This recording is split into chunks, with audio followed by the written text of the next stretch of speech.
تو آپ علیہ السلام نے فرمایا فیہ ولدت و فیہ انزل علیہ، اس دن میں پیدا ہوا اور اس دن مجھ پر پہلی وحی نازل ہوئی۔ تو نبی علیہ السلام اپنی پیدائش کی خوشی اور قرآن کے نزول کی خوشی اکٹھی مناتے تھے، ہر سال نہیں، ہر مہینے نہیں، ہر ویک میں منڈے والے دن پیر کا روزہ رکھ کر۔ جو اس مروجہ طریقے کو نہ لے کے چلے اسے کہتے ہیں یہ گستاخ ہے۔ ہم کہتے ہیں اگر یہ گستاخی کا فتویٰ ہے تو پھر خلفائے راشدین پہ بھی لگاؤ۔ اس طریقے سے اگر میلاد منانا ہے، اور ہمیں بتاؤ کہ مولا علی علیہ السلام جب 5 سال تک کوفے میں رہے، جو تینوں خلفاء کے ساتھ رہے، کوئی حدیث چھپی ہوئی تھی تو ان کو تو پتہ چل گئی ہوگی، تو کوفے کی جامع مسجد میں ہر سال جو محفل میلاد ہوتی تھی اس میں نعت کون پڑھتا تھا، اس میں تلاوت کون کرتا تھا، اور جلوس کی قیادت کون کرتا تھا، اور عمار بن یاسر کی کس سبیل کے اوپر ڈیوٹی ہوتی تھی، اور حضرت حسن و حسین جو ہے وہ کون سا لنگر اس وقت تقسیم کرتے تھے۔ جب ہم یہ باتیں کرتے ہیں تو کہتے ہیں ایک نہیں گلا کر رہے ہیں۔ ظاہر ہے بھی جب آپ دلائل لے کے چل رہے ہیں تو پھر ہم آپ سے کہیں گے کہ پھر معاملہ وہاں سے سٹارٹ کریں جہاں سے شروع ہوا۔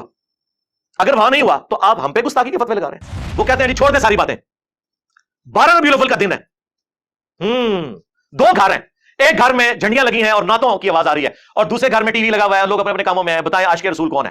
تو سارے کام آدمی تو کہے گا کہ وہی عاشق رسول ہے جو 12 ربیع الاول والے دن جھنڈیاں لگائے ہوئے ہیں، اور دوسرا جو ہے اس کو تو خوشی نہیں ہو۔ کہتے ہیں پھر ہم صحیح تو کہتے ہیں سوائے ابلیس کے جہاں میں سبھی تو خوشیاں منا رہے ہیں۔ ہم کہتے ہیں رکو ذرا، صبر کرو، 12 ربیع الاول سے بھی 2 مہینے پہلے 10 محرم کا ایک دن آیا تھا، ایک گھر سے مجلس میں آہو بکا کی آوازیں آ رہی تھیں اور لوگ اہل البیت پہ کیے ہوئے ظلم کو یاد کر کے رو رہے تھے، اور دوسرے گھر میں کچھ بھی نہیں ہو رہا تھا۔ اس وقت یہ جو دوسرے والا گھر ہے نا، یہ تمہارا بریلویوں کا گھر تھا اور وہ شیعہ کا گھر تھا۔ اب بتاؤ اہل بیت کے عاشق شیعہ ہوئے یا بریلوی ہوئے؟ کہتے ہیں نہیں نہیں، اس کا یہ مطلب تو نہیں کہ ہم ان سے کو بغض رکھتے ہیں، یہ ثابت نہیں ہے۔ تو سرکار او بھی ثابت نہیں ہے، آئے انہوں داڑھ تھلے، ہاں یہ داڑھ سے کہتے ہیں۔ کئی لوگ مجھے داڑھ کیوں دی، یہ جناب جو آخر میں جو داڑھ ہے نا، ہاں یہ داڑھ کا لفظ نبی اسلام نے بھی یوز کیا ہے، ابو داؤد، ترمذی، ابن ماجہ میں۔ میرے بعد تم بہت اختلاف دیکھو گے، اس وقت علیکم بسنتی وسنت الخلفاء الراشدین المہدیین، تم میری سنت اور میرے خلفاء راشدین کی سنت کو لازم پکڑ لینا اور اپنی داڑھوں سے اسے پکڑ لینا۔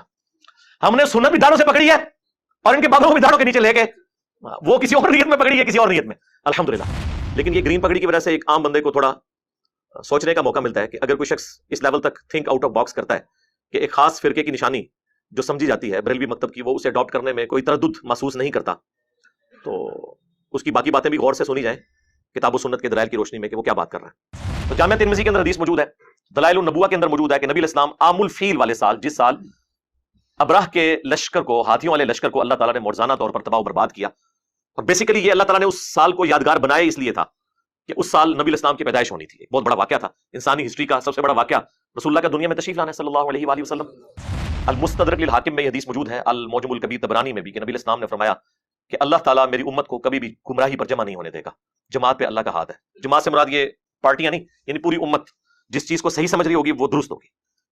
اس حد تک تو امت صحیح سمجھتی ہے کہ محرم میں اہل البیت کا ذکر ہو، رمضان میں رمضان کا ذکر ہو، روزوں کا ذکر ہو، اس کے مسائل بیان ہو، ربیع الاول کے موقع پر نبی الاسلام کی شخصیت کو ڈسکس کیا جائے۔ جو بند اور اہل حدیث نے تو جھوٹ مشہور کر دیا کہ 12 ربیع الاول وفات کا دن ہے، بریلویوں سے جان چھڑانے کے لیے اس پہ بھی رہتے تو چلے کوئی بات ہضم ہو جاتی، لیکن وہ پھر اس میں اس سے بھی آگے گئے، انہوں نے کہا کہ یہ تو غم کا دن تھا اور بریلوی اس دن خوشی منا رہے ہیں۔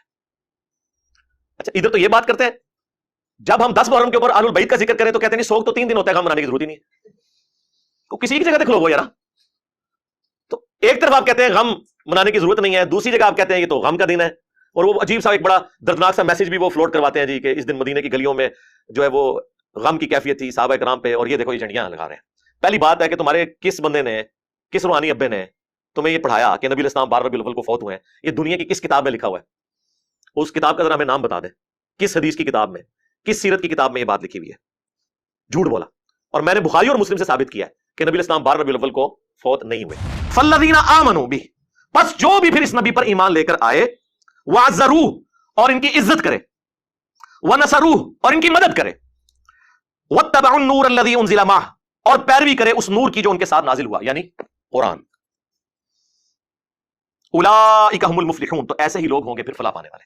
یعنی اہل ایمان کی رسپانسبلٹی ہے سب سے پہلے کہ نبی الاسلام کی عزت کرنی ہے، اس کے بعد ان کی مدد کرنی ہے دین کے معاملے میں۔ ظاہر نبی الاسلام تو اللہ کے ریپرزینٹیٹو بن کے آئے نا اس پلانٹ ارتھ پہ، اور اس کے بعد جو ان کے ساتھ کتاب نازل ہوئی ہے اس کی پیروی کرنی ہے، تب آپ ہوں گے کامیاب۔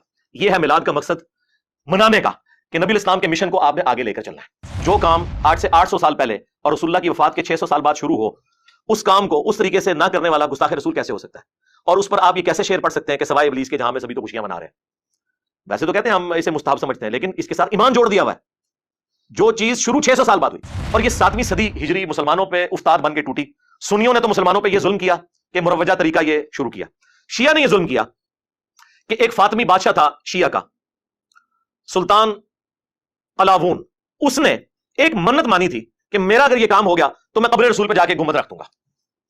678 ہجری میں میلاد شروع ہوا، 604 ہجری میں سنیوں کے زیر قیادت، اور 678 ہجری میں، یعنی یہ 7ویں صدی ہجری بنتی ہے، 6 پوری ہو کے تو 7ویں میں اس نے لکڑی کا ایک گنبد بنوایا اور اسے لا کے قبر رسول کے اوپر رکھ دیا. اس وقت اس کا کلر سفید تھا، گرین کلر تو بہت بعد میں سلطنت عثمانیہ نے اس کو کیا، پہلے سفید گنبد تھا.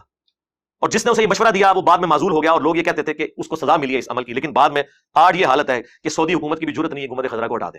جب مسلم شریف میں حدیث ہے، میں تمہیں منع کرتا ہوں قبروں پر عمارت بنانے سے، قبروں کو پکا کرنے سے، قبروں پر بیٹھنے سے، چاہے مجاور بن کے بیٹھنا ہو یا فزیکلی بیٹھنا ہو.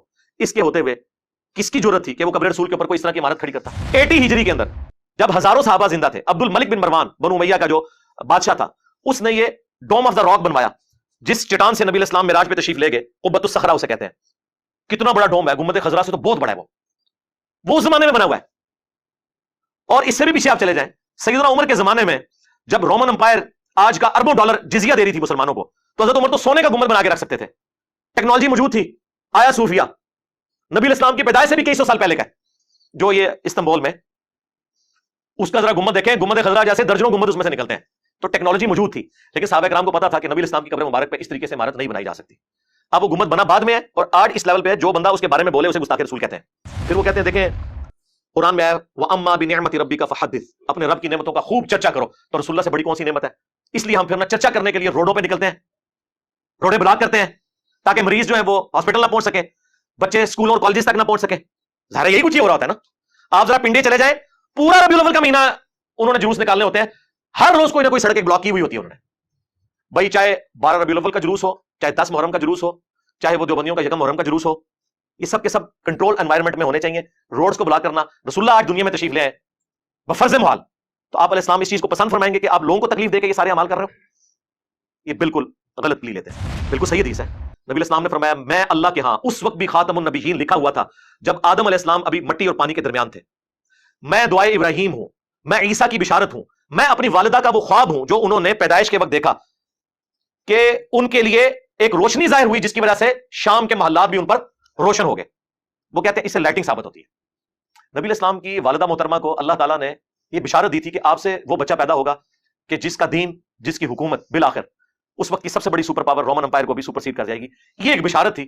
اس سے نبی علیہ السلام کے گھر والوں نے، اہل البیت نے یا خلفائے راشدین نے کبھی رزلٹ نہیں نکالا کہ وہ 12 ربیع الاول کے اوپر لائٹنگ کروانا شروع کرتے. حالانکہ اس وقت بھی دیے مسجدوں میں جلتے تھے، لیکن کوئی ایسا رزلٹ نہیں نکالا گیا. ایک اور بڑا حربہ جس سے وہ دیوبند اور اہل حدیث کو قابو کرتے ہیں، وہ کہتے ہیں تمہارے ابے نے لکھا ہے، ابن تیمیہ نے اقتداء الصراط المستقیم میں، کہ میلاد بنانا اگرچہ بدعت ہے لیکن اس کے پیچھے چونکہ نیت اچھی ہے لہذا ثواب ملے گا.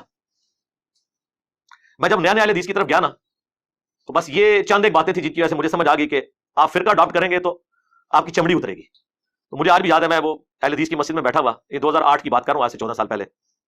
اس وقت ہمارا یہ عربی والا فتنہ بس جیرم شہر تک ہی تھا. میرے پاس کچھ بریلوی آ گئے اور انہوں نے کہا کہ یہ دیکھیں آپ کے ابن تیمیہ لکھے. میں نے کہا میرا کون سا ابن تیمیہ بھائی، ہمارا تو امام وہ ہے جس کی قبر مدینے میں ہے صلی اللہ علیہ وسلم. اچھا وہ ایکسپیکٹ کر رہے تھے کہ یہ باطل تعویلات کرے گا اور اس طرح کرے گا. میں نے کہا یار غلط لکھا اس نے. بدعت اگر کسی چیز کو آپ کہہ دیں اس کے بعد آپ اس کی حسن نیت پہ ثواب کی بشارت نہیں کہہ سکتے، کیونکہ نبی علیہ السلام نے فرمایا کل بدعۃ ضلالہ وکل ضلالۃ فی النار. الحمد للہ رب العالمین والصلاة والسلام علی سید الانبیاء والمرسلین وعلی آلہ واصحابہ وازواجہ وامتہ اجمعین الی یوم الدین. الحمدللہ آج 2 اکتوبر 2022 کو سنڈے کے دن بمطابق 5 ربیع الاول 1444 ہجری میں ہمارا یہ پبلک سیشن نمبر 62 انشاءاللہ منعقد ہونے جا رہا ہے. آپ کے سوالات ریئل ٹائم یہ پرچیوں کی شکل میں میرے پاس آ چکے ہیں، لیکن انہیں ہم بعد میں ڈسکس کریں گے چونکہ ربیع الاول کا مہینہ شروع ہو چکا ہے. لہٰذا میں نے سوچا کہ ایک چھوٹی سی محفل میلاد یہاں پہ بھی ہو جائے، اس حوالے سے کہ جو چیزیں اس کے ساتھ جڑی ہوئی ہیں اور مسلمانوں کے بنیادی عقائد ہیں جن کی وجہ سے مسلمانوں میں اس لیول کی فرقہ واریت ہے کہ لوگ ایک دوسرے کے اوپر فتوے لگاتے ہیں. تو اس کانٹیکسٹ میں جتنی موٹی موٹی چیزیں ہیں 20-25 کے قریب میں انہیں مختصر ڈسکس کر لوں تاکہ ایز اے نالج آپ کے پاس وہ چیزیں جمع ہو جائیں. سب سے پہلے تو بعض لوگوں کے لیے بڑا شاکنگ ہوگا کہ میں نے گرین پگڑی کیوں پہنی ہے. گرین پگڑی سے تو ہمیں کبھی بھی کوئی اختلاف نہیں رہا قرآن و سنت کی دلائل کی روشنی کے اندر. البتہ یہ بات ضرور ہے کہ نبی علیہ السلام سے صرف گرین کلر کے کپڑے پہننا ثابت ہے. ابو داؤد کے اندر، ترمذی کے اندر حدیث موجود ہے کہ نبی صلی اللہ علیہ وآلہ وسلم نے 2 سبز چادریں لباس کے طور پر استعمال کی، ایک تہبند کے طور پر اور دوسری اوپر چادر کے طور پر، کرتے کا ایکویلنٹ. یعنی جو احرام کا لباس ہے یہ نبی علیہ السلام کا عمومی لباس بھی ہوا کرتا تھا. تو یہ تو اصل ہے اس حوالے سے. باقی قرآن میں تو آپ کو پتا ہے کہ جنتیوں کا جو لباس ہے وہ گرین کلر کا ہوگا، سبز رنگ کا. اللہ تعالیٰ کو بھی سبز رنگ پسند ہے، جس کا ثبوت جو ہے وہ یہ ساری زمین میں پھیلی ہوئی گرینری ہے درختوں کی شکل میں. تو چونکہ کچھ عرصہ تک یہ ایک جماعت کا لیبل رہا، برانڈ کے طور پر رہا، اس لیے ہم نے کوشش کی کہ اسے اوائڈ کیا جائے. اب چونکہ وہ اس سے دستبردار ہو چکے ہیں اس لیول تک کہ وہ اب دوبارہ گرین پگڑی نہ پہنتے ہیں نہ اس کا نام لیتے ہیں. اس کے پیچھے بھی ایک پولیٹیکل ریزن ہے کہ ایسا انہوں نے کیوں کیا، وہ میں آج ڈسکس نہیں کروں گا، آلریڈی میں نے اس کے اوپر کافی دفعہ گفتگو کی ہے. بہرحال گرین کلر کی پگڑی نبی علیہ السلام سے اگرچہ ثابت نہیں کسی صحیح سند کے ساتھ، لیکن چونکہ ایز اے لباس ثابت ہے تو لباس جس رنگ کی ممانعت نہ آئی ہوئی ہو اس کلر کا لباس پہننا یا پگڑی پہن لینا یا رومال پہن لینا. اب لال رومال بھی تو کسی حدیث میں نہیں آیا ہوا تو ہم نے کبھی اس پہ بھی اعتراض نہیں کیا. ہاں وہ ہم ان کی نشانی کے طور پہ انہیں ضرور ڈسکس کرتے ہیں، یہ نہیں کہتے کہ لال رومال پہننا جو ہے وہ غلط ہے، ایسا نہیں ہے. نبی علیہ السلام کا جو عمومی عمل ہے وہ 2 کلر کی پگڑی ہے، اس میں بھی زیادہ تر بلیک ہی ملتی ہے صحیح مسلم کے اندر کہ نبی علیہ السلام جو ہے وہ جمعے کے موقع کے اوپر کالی پگڑی استعمال کیا کرتے تھے. کالی ذرا کمفرٹیبل بھی رہتی ہے، جلدی میلی نہیں ہوتی، اس لیے آپ دیکھتے ہیں کہ جھنڈے بھی عموماً کالے رنگ کے بنائے جاتے تھے. سفید پگڑی بھی ثابت ہے المستدرک للحاکم کے اندر. عبد الرحمن بن عوف رضی اللہ تعالیٰ عنہ کو نبی علیہ السلام نے اپنے مبارک ہاتھوں سے سفید کلر کی پگڑی باندھی، کالی اتار لی ان کی، اس کی جگہ سفید باندھی، اور 1 چپے کے برابر شملہ جو ہے نا وہ چھوڑا. یہ جس طرح میں نے چھوڑا ہوا ہے اتنا بھی کافی ہے، یہ بھی ساتھ چھوڑنا، 2 شملے چھوڑنا، یہ ہر طرح سے ثابت ہے. بس یہ ہے کہ شملہ جو ہے وہ جسے صدل بھی کہتے ہیں عربی کے اندر، یہ ایک سنت ہے. نبی صلی اللہ علیہ وآلہ وسلم نے اسے سنت کے طور پر تعلیم فرمایا. باقی جو کلرز ہیں، زرد کلر ہو گیا، ریڈ کلر ہو گیا، اور مختلف کلرز آپ کو دعوت اسلامی والوں کے نظر آ رہے ہیں، ٹھیک ہے، سب جو ہے وہ جواز کی حد تک درست ہے، ان میں کوئی ممانعت والا مسئلہ نہیں ہے. ممانعت اس وقت ہوتی ہے جب آپ ایک فرقے کی علامت کے طور پر اسے پیش کرتے ہیں. اب تو کوئی ایسی فرقے کی علامت کے طور پر نہیں ہے، اور وہ بھی ہم اسے کنڈیم کرتے ہیں. یہ نہیں کہتے کہ اگر کالی پگڑی یا سفید پگڑی کسی نے نشانی کے طور پر بنا لی ہے تو ہم وہ پہننا چھوڑ دیں گے. جو سنتیں ہیں وہ تو ہم نے ہر حال میں اڈاپٹ کرنی ہے. لیکن یہ گرین پگڑی کی وجہ سے ایک عام بندے کو تھوڑا سوچنے کا موقع ملتا ہے کہ اگر کوئی شخص اس لیول تک تھنک آؤٹ آف باکس کرتا ہے کہ ایک خاص فرقے کی نشانی جو سمجھی جاتی ہے بریلوی مکتب کی، وہ اسے اڈاپٹ کرنے میں کوئی تردد محسوس نہیں کرتا، تو اس کی باقی باتیں بھی غور سے سنی جائیں کتاب و سنت کے دلائل کی روشنی میں کہ وہ کیا بات کر رہا ہے. تو آج کی گفتگو کی طرف آتے ہیں. میں نے کچھ پوائنٹس بس اشارتاً نوٹ کر لیے تھے تاکہ کوئی چیز رہ نہ جائے. سب سے ضروری چیز کہ نبی صلی اللہ علیہ وآلہ وسلم کی پیدائش کا جو مہینہ، سال اور دن کون سا ہے.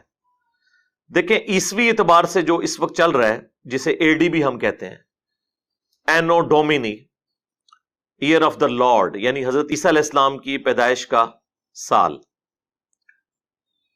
عوام میں تو مشہور ہے کہ یہ after death of Jesus Christ ہے، یہ بالکل غلط ہے، ایسا نہیں ہے.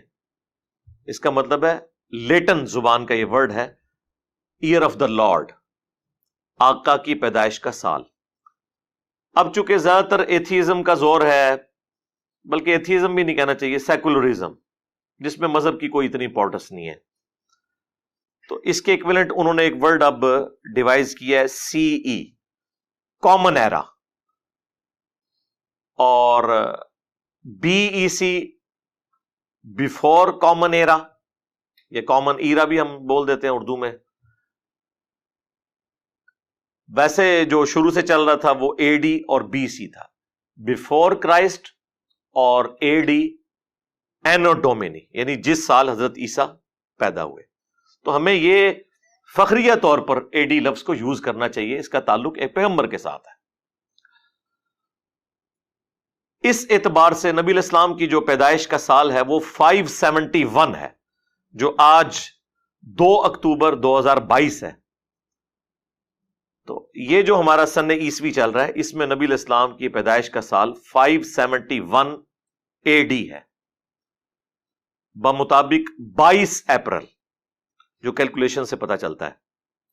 اور آپ کی ڈیتھ کا جو ایئر ہے وہ 632 ہے، 8 جون 632 عیسوی. عرب کے اندر اس وقت سال نہیں چلتے تھے، بلکہ بڑے بڑے ایونٹس کے ذریعے سالوں کو یاد رکھا جاتا تھا. نبی الاسلام کی پیدائش جس سال ہوئی اس سال بہت بڑا ایونٹ ہوا، عام الفیل والا واقعہ، جو قرآن میں بھی اللہ تعالیٰ نے رپورٹ کیا. ابراہ کا لشکر اللہ تعالیٰ نے برباد کر دیا تھا، جو خانہ کعبہ کے اوپر چڑھائی کے لیے آیا تھا. نبی الاسلام اس سال پیدا ہوئے. تو عرب کے لوگ کسی کی پیدائش کو یاد رکھنے کے لیے کوئی بڑا ایونٹ یاد رکھتے تھے، اور پھر وہ کہتے تھے کہ فلاں شخص اس سال پیدا ہوا، یا اس سے اتنے سال پہلے پیدا ہوا، یا اس سے اتنے سال بعد پیدا ہوا. جس طرح ہمارے پاکستان میں بھی میں سمجھتا ہوں 2005 کا جو زلزلہ ہے وہ ایک بہت بڑا بینچ مارک ہے. اس ایونٹ کے اعتبار سے لوگ بات کرتے ہیں. ہمارے جہلم شہر میں 1992 میں بہت بڑا سیلاب آیا تھا. اب کئی ایسے بچے ہیں جن کی مائیں جب ان کا تعارف کرواتی ہیں تو کہتی ہیں سیلاب والے سال پیدا ہوا. ایسی ظاہر ہے وہ بہت بڑا ایونٹ تھا جہلم کے لیے. ایون آج بھی میں آپ کو بتا رہا ہوں کہ یہ حوالے استعمال ہوتے ہیں. تو جامعہ ترمذی کے اندر حدیث موجود ہے، دلائل النبوہ کے اندر موجود ہے کہ نبی علیہ السلام عام الفیل والے سال، جس سال ابراہ کے لشکر کو، ہاتھیوں والے لشکر کو اللہ تعالیٰ نے معجزانہ طور پر تباہ و برباد کیا. اور بیسیکلی یہ اللہ تعالیٰ نے اس سال کو یادگار بنائے اس لیے تھا کہ اس سال نبی علیہ السلام کی پیدائش ہونی تھی. ایک بہت بڑا واقعہ تھا، انسانی ہسٹری کا سب سے بڑا واقعہ رسول اللہ کا دنیا میں تشریف لانا ہے صلی اللہ علیہ وآلہ وسلم. تو آپ صلی اللہ علیہ وآلہ وسلم اس سال پیدا ہوئے. اب آپ کی پیدائش کا جو دن ہے اس کے اوپر تو کنسنسس ہے کہ وہ منڈے کا دن ہے. وہ صحیح مسلم کے اندر حدیث موجود ہے، نبی علیہ السلام منڈے کا روزہ رکھتے تھے. پوچھا گیا آپ روزہ کیوں رکھتے ہیں؟ صحیح مسلم میں 2750 نمبر حدیث ہے، کنٹینیوس نمبرنگ میں. تو آپ علیہ السلام نے فرمایا فیہ ولدت وفیہ انزل علیہ، اس دن میں پیدا ہوا اور اس دن مجھ پر پہلی وحی نازل ہوئی. تو نبی علیہ السلام اپنی پیدائش کی خوشی اور قرآن کے نزول کی خوشی اکٹھی مناتے تھے. ہر سال نہیں، ہر مہینے نہیں، ہر ویک میں منڈے والے دن پیر کا روزہ رکھ کر. اچھا، اب تاریخ کیا تھی اس کے حوالے سے ہمارے پاس جو سب سے یعنی قریبی کوئی اگر مواد ملتا ہے تو وہ دلائل النبوہ امام بیہقی کی کتاب میں محمد بن اسحاق تابعی کا قول ہے، جو انس ابن مالک کے شاگرد ہیں، 150 ہجری میں فوت ہوئے. وہ کہتے ہیں کہ نبی علیہ السلام عام الفیل والے سال 12 ربیع الاول کو منڈے کے دن پیدا ہوئے. اور آلموسٹ یہی الفاظ شیعہ کے ہاں اصول الکافی، جس طرح ہمارے ہاں صحیح بخاری ہے، ان کی جو حدیث کی ٹاپ آف لسٹ کتاب ہے اصول الکافی، اس میں جو 110 نمبر چیپٹر ہے وہ نبی علیہ السلام کی پیدائش سے متعلق ہے. اس میں بھی موجود ہے کہ نبی علیہ السلام 12 ربیع الاول کو پیدا ہوئے. لہذا منڈے کا دن 12 ربیع الاول کی تاریخ یہ اہل سنت اور اہل تشیع کے ہاں کتابوں کی حد تک تو ایگریڈ اپان ہے. پریکٹیکلی شیعہ جو ہے وہ 17 ربیع الاول کو منا رہے ہیں. اہل سنت میں جو بریلوی مکتب ہے وہ 12 ربیع الاول کو ایمفیسائز کرتا ہے، جبکہ اہل حدیث اور دیوبند 9 ربیع الاول کی بات کرتے ہیں. اپنے اپنے طریقے سے سارے منا ہی رہے ہوتے ہیں. کوئی اسے امام الانبیاء کانفرنس کہہ کے مناتا ہے، کوئی سیرت النبی کانفرنس کے ذریعے، کوئی میلاد مصطفیٰ کانفرنس کے ذریعے صلی اللہ علیہ وآلہ وسلم. بہرحال اس کے اوپر اتنا تو کنسنسس ہو چکا ہے کہ ربیع الاول کے مہینے میں ہمیں نبی علیہ السلام کی سیرت کو، آپ کے کردار کو، آپ کے معجزات کو، آپ کے دنیا میں آنے کے مقصد کو ڈسکس کرنا ہے. جمعے کے خطبوں کے اندر تمام مکاتب فکر کے لوگ ڈسکس کرتے ہیں اور اس پہ اجماع ہو چکا ہے. تو اجماع خود بہت بڑی دلیل ہے. المستدرک للحاکم میں یہ حدیث موجود ہے، المعجم الکبیر طبرانی میں بھی، کہ نبی علیہ السلام نے فرمایا کہ اللہ تعالیٰ میری امت کو کبھی بھی گمراہی پر جمع نہیں ہونے دے گا. جماعت پہ اللہ کا ہاتھ ہے. جماعت سے مراد یہ پارٹیاں نہیں، یعنی پوری امت جس چیز کو صحیح سمجھ رہی ہوگی وہ درست ہوگی. اس حد تک تو امت صحیح سمجھتی ہے کہ محرم میں اہل البیت کا ذکر ہو، رمضان میں رمضان کا ذکر ہو، روزوں کا ذکر ہو، اس کے مسائل بیان ہو، ربیع الاول کے موقع پر نبی علیہ السلام کی شخصیت کو ڈسکس کیا جائے. باقی یہ جو کچھ اپنے اپنے انداز میں جو میلاد منایا جا رہا ہے دنیا کے مختلف کونوں کے اندر، جھنڈیوں کی شکل میں، جلوسوں کی شکل میں، خانہ کعبہ شریف، روضہ شریف کے ماڈل بنا کے، اب تو اس لیول تک لوگ چلے گئے کہ ان ماڈلز کے سامنے کھڑے ہو کے دعائیں بھی کر رہے ہوتے ہیں اور ان کے اپنے علماء چیخ رہے ہوتے ہیں کہ یہ کیا حرکت کر رہے ہو، لیکن ان کی بات کوئی ماننے کے لیے تیار ہی نہیں ہوتا. زیادہ زور اس لیے نہیں لگاتے کہ انہیں خطرہ ہے کہ وہ ہم پہ ہی نہ فتویٰ لگا دیں کہ یہ بھی کہیں انجینئر کو تو نہیں سنتا، تو اس لیے پھر وہ ایک خاص لمٹ کو کراس نہیں کرتے. یہی ہوتا ہے جب آپ سنت کے راستے کو چھوڑتے ہیں تو پھر ایک ایکسٹریم لیول تک چیزیں چلی جاتی ہیں جو آپ کے قابو نہیں آتی. ہاں، جہاں تک اللہ کو منظور ہوتا ہے وہاں تک اللہ تعالیٰ کی غیبی تائید ہوتی ہے. تو غیبی تائید اس لیول تک تو ہے کہ ہم ربیع الاول میں ڈسکس کریں، کیوں نہ کریں. یعنی اس سے بڑا کوئی موقع نہیں ہے کہ نبی علیہ السلام کے پیدائش کے مقصد کو، آپ کی سیرت کو، آپ کے معجزات کو، آپ کی صورت کو، ان ساری چیزوں کو ڈسکس کیا جائے. اس میں کوئی دوسری رائے نہیں ہے. یہ تو بہت بڑی بدبختی ہے کہ کوئی اس مہینے کے اندر ان چیزوں کا ذکر ہی نہ کرے اور ہر اوٹ پٹانگ ٹاپکس جو ہیں وہ اپنے جمعے کے خطبوں کا حصہ بنا لیں. پولیٹیکل ٹاپکس بھی، اپنے فرقوں کے فضول قسم کے ٹاپکس، ان کو تو ڈسکس کریں اور نبی علیہ السلام کے دنیا میں آنے کے مقصد کو، آپ کے میلاد کو، آپ کی سیرت کو، آپ کی صورت اور معجزات کو ڈسکس نہ کرے. تو یہ تو بدبختی کسی کی ہو سکتی ہے. اور اس لیول پہ چیزیں شروع سے چلتی آ رہی ہیں. ہمیں اختلاف ان چیزوں کے اوپر ہے جو یہ بعد میں چیزیں مطلب اس لیول پہ ایڈ ہوئی ہیں کہ آج وہ قابو نہیں آ رہی کسی کی. اس کے اوپر ہم بات کرتے ہیں وقتاً فوقتاً اور احسن طریقے سے اپنا پوائنٹ آف ویو لوگوں کے سامنے رکھتے ہیں. اچھا، اب آپ کو حیران کن بات بتاؤں، فتاوی رضویہ کے اندر اعلیٰ حضرت نے نبی علیہ السلام کی پیدائش کی تاریخ 8 ربیع الاول لکھی ہے. ہاں، اور غنیت الطالبین میں شیخ عبد القادر جیلانی نے 10 محرم الحرام لکھی ہے اور اسی کو راجع قرار دیا ہے. پیدائش کا مہینہ بھی فارغ ہو گیا اور تاریخ بھی فارغ ہوگی محرم میں. اب ہمارا ایک معصومانہ سوال ہے کہ آپ لوگوں کا یہ دعویٰ ہے کہ جو اولیاء اللہ ہیں، اور پھر آپ کلیم کیے ہوئے ہیں شیخ عبد القادر جیلانی کو اپنے بنائے ہوئے اولیاء میں سے. ہمارے جو اولیاء ہیں نا ان کے سردار تو خلفائے راشدین ہیں. آپ کے بنائے ہوئے اولیاء کا جو سردار ہے وہ تو پوری کائنات کو اس طرح اپنی ہتھیلی پہ دیکھ رہے ہیں جیسے رائی کا دانہ. ویسے رائی کا دانہ بھی ہتھیلی پہ اتنے غور سے نظر نہیں آتا بغیر اینک کے، پتہ نہیں کیسے دیکھتے ہوں گے وہ. تو یہ تو آج ہمیں سائنس بتا رہی ہے نا خوردبین کے ذریعے کہ کیا کچھ ہے اس چھوٹے سے دانے میں اور بیج میں.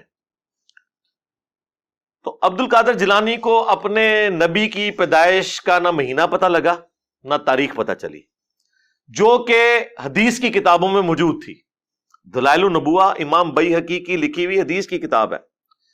پھر سیرت میں جو سب سے اتھینٹک کتاب ہے محمد بن اسحاق کی، جس سے انہوں نے یہ روایت لی ہے، وہ دنیا میں موجود ہے۔ اسی کی تلخیص امام ابن ہشام نے کی۔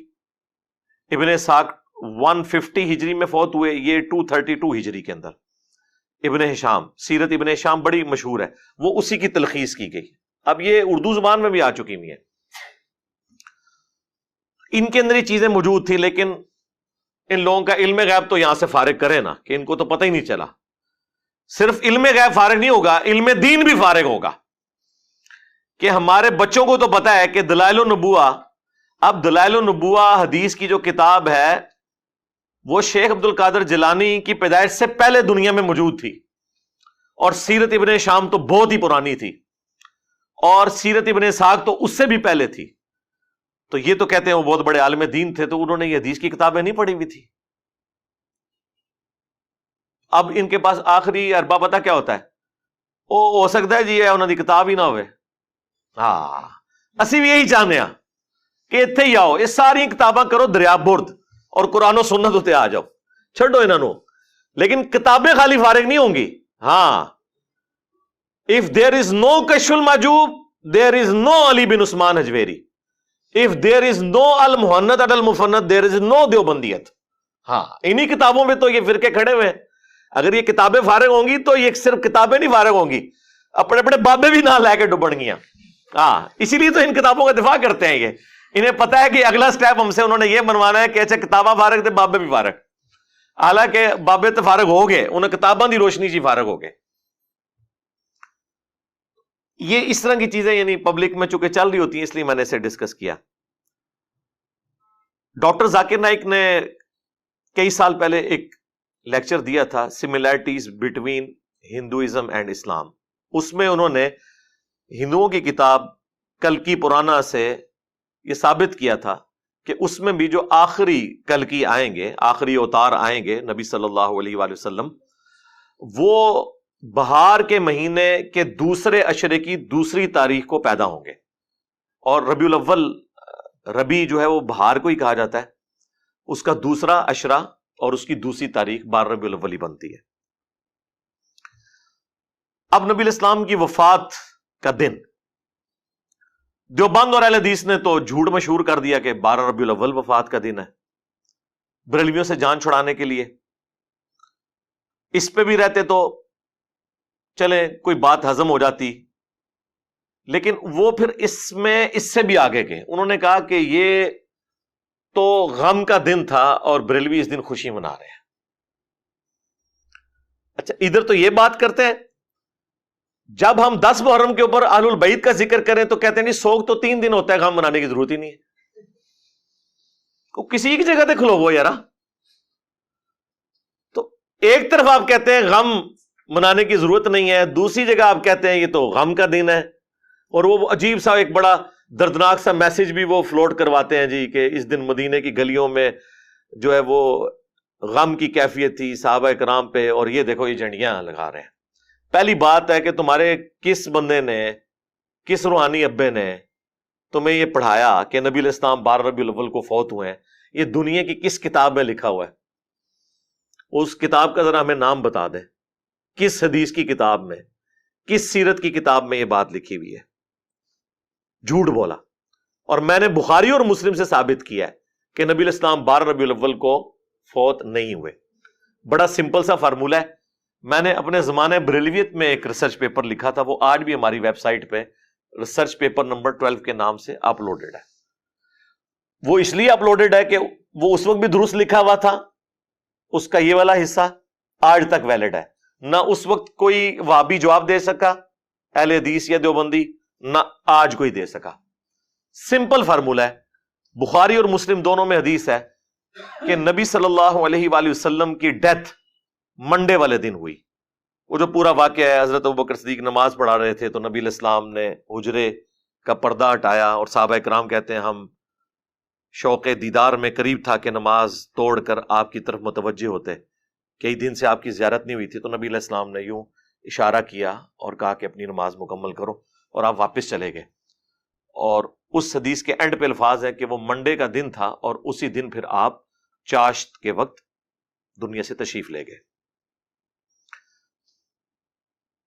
اس حدیث سے ثابت ہوا کہ نبی علیہ السلام منڈے والے دن فوت ہوئے. ربیع الاول کے اوپر بھی اجماع ہے کہ ربیع الاول میں آپ کی ڈیتھ ہوئی ہے. یہاں ہمیں یہ پتہ چل گیا کہ ربیع الاول میں نبی علیہ السلام کسی ایسے دن فوت ہوئے ہیں، اس تاریخ کا تو ہمیں نہیں پتا، لیکن وہ دن منڈے کا تھا. یہ ایک کانسٹینٹ آپ کو مل گیا. اب میں میتھمیٹیکلی اس کو ثابت کروں گا. دوسرا کانسٹینٹ جو ہے وہ بھی بخاری اور مسلم میں ہے کہ سیدنا عمر کے پاس ایک یہودی آگے کہتا ہے کہ آپ کی کتاب میں ایک ایسی آیت ہے کہ ہم یہودیوں پر نازل ہوتی تو ہم اسے عید کا دن بنا لیتے. سیدنا عمر رضی اللہ تعالیٰ عنہ نے پوچھا وہ کون سی آیت ہے؟ تو اس نے کہا الیوم اکملت لکم دینکم واتممت علیکم نعمتی ورضیت لکم الاسلام دینا، جس میں اسلام کے مکمل ہونے کی، دین کے مکمل ہونے کی خوشخبری تھی. آج کے دن ہم نے تم پر تمہارا دین مکمل کر دیا اور اپنی نعمت تمام کر دی اور اسلام کو ایز اے ریلیجن تمہارے لیے پسند کیا. تو وہ یہودی کہنے لگا یہ تو آپ کے لیے عید کا دن ہونا چاہیے. تو حضرت عمر نے بڑا انٹلیکچوئل جواب دیا. انہوں نے کہا کہ ہمیں خوب معلوم ہے کہ یہ آیت کس موقع پر نازل ہوئی. وہ یوم عرفہ ہی کا دن تھا اور جمعے کا دن تھا، یعنی 9 ذو الحجہ جمعے کا دن تھا. نبی علیہ السلام اپنے پہلے اور آخری حج میں تھے 10 ہجری کے اندر. تو بیسیکلی حضرت عمر نے اسے یہ جواب دیا کہ بھائی جو تم کہہ رہے ہو نا عید کا دن، تو وہ جمعے کا ہی دن تھا اور یوم عرفہ کا دن تھا. یعنی اس دن اللہ نے ہمیں پہلے ہی 2 عیدیں دی ہوئی تھی. اور یہ جو میں فارم بیان کر رہا ہوں نا، یہ سیم الفاظ ابن عباس سے ثابت ہیں. جامعہ ترمذی میں حدیث موجود ہے. ابن عباس کو جب ایک یہودی آ کے یہی بات کرتا ہے تو وہ جواباً کہتے ہیں کہ اس دن تو اللہ نے ہمیں 2 عیدیں دی ہوئی تھی. 2 عیدوں کا لفظ ہے، ایک جمعے کا دن اور ایک یوم عرفہ. اچھا، اس سے پتا چلا یہ جو عید کے لفظ پہ بھی آپ جھگڑتے ہیں نا کہ جی عیدیں 2 ہی ہوتی ہیں. سرکار 52 عیدیں تو یہ ہو گئی، 52 جمعے تو سال میں آتے ہیں، اور یوم عرفہ 53. تو لغت میں اگر کوئی عید کے لیے یعنی عید میلاد النبی کہہ لیتا ہے تو یہ کوئی جھگڑے والی بات نہیں ہے. اصطلاحاً وہ بھی وہی والی عید ہی مانتے ہیں. 2 نماز وہ عید الفطر اور عید الاضحیٰ کے دن ہی پڑھتے ہیں. اس دن کوئی نماز نہیں ہو رہی ہوتی، بلکہ کئی لوگوں نے تو روزہ رکھا ہوا ہوتا ہے یار. تو پھر وہ اعتراض کر رہے ہوتے ہیں اچھا یہ عید کا دن ہے تو آپ لوگوں نے روزہ کیوں رکھا ہوا ہے؟ وہ کہتے ہیں جی آپ کو بتاتے ہیں، بخاری مسلم میں حدیث ہے کہ 10 محرم جو ہے وہ عید کا دن تھا یہودیوں کے لیے. حضرت موسیٰ علیہ السلام کو نجات ملی تھی تو وہ روزہ رکھتے تھے، تو نبی علیہ السلام نے کہا کہ تم بھی رکھا کرو. تو عید والے دن بھی روزہ رکھا جا سکتا ہے بشرطے کہ وہ عید وہ والی عید ہو. ہوں تھی منہ اڑ کے بہ جاؤ. اس لیے چھوڑ دو یار، آپ لوگوں کو اندازہ نہیں ہے کہ اتنے آسان معاملات نہیں ہے کہ ان کو اس طریقے سے ٹیکل. ہاں، آپ اگر اپنے فرقے میں پوری زندگی رہے ہیں اور آپ کو دوسرے کے دلائل کا نہیں پتا، تو جس طرح سنیوں کو پتہ ہی نہیں تھا کہ اہل البیت پہ کیا افطار ٹوٹی ہے، وہ تو سمجھ رہے تھے یہ شیعہ پاگل ہیں جو یہ ماتم کر رہے ہیں. ٹھیک ہے، اب ان کا یہ حال ہے کہ وہ کہتے کہ یار یہ سانو ہی پیٹ رہے جے، ساڈے وڈیاں نو ہی پیٹتے پے جے تے صحیح پیٹتے پے جے. جب تک آپ کو نہیں پتا تو ظاہر آپ کو تو پتہ ہی نہیں کہ پرابلم کیا کھڑا ہوا ہے. تو اس لیے یہاں پہ بھی ان ایشوز کو اتنا آسان نہیں ہے. بال واپس آ جائیں تو اس حدیث بخاری اور مسلم کی جو میں نے بیان کی اس سے پتا چلا کہ نبی علیہ السلام نے جس سال حج کیا ہے اس دن یوم عرفہ جمعے کے دن آیا تھا 9 ذو الحجہ. تو دیکھیں 9 ذو الحجہ جمعے کے دن، اس کے بعد ذو الحجہ کے بعد کون سا مہینہ آتا ہے؟ محرم، پھر سفر اور پھر ربیع الاول. تو بیسیکلی تو 3 ہی مہینے انوالو ہوئے. یہ چوتھے کو بھی چلے بیچ میں شامل کر لیں. یہ جو 3 مہینے ہیں نا جن کے چاند دیکھے گئے ہیں وہ کون کون سے ہیں؟ محرم، سفر اور ربیع الاول. یہ تینوں مہینے 30 کے رکھ لیں، تینوں 29 کی رکھ لیں. حالانکہ 3 کٹھے 29 اور 30 کے نہیں ہوتے.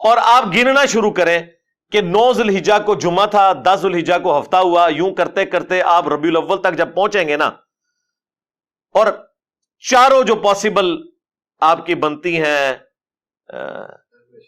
کیلکولیشنز کہہ لیں یا آئٹریشنز پرفارم جو کرنی ہے وہ آپ کر لیں، تو آپ دیکھیں گے کسی کیلکولیشن میں بھی حیران کن بات ہے کہ 12 ربیع الاول منڈے والے دن نہیں بن رہی ہوگی، یا وہ جمعے والے دن بن رہی ہوگی، یا وہ ہفتے والے دن بن رہی ہوگی، یا اتوار کو بن رہی ہوگی، منڈے کو نہیں بن رہی، جبکہ بخاری مسلم سے ہمیں پتا چلا کہ وہ منڈے کا دن تھا، تو اس کا مطلب ہے کہ 12 تو نہیں تھا، اس کے علاوہ کوئی اور دن ہو سکتا ہے۔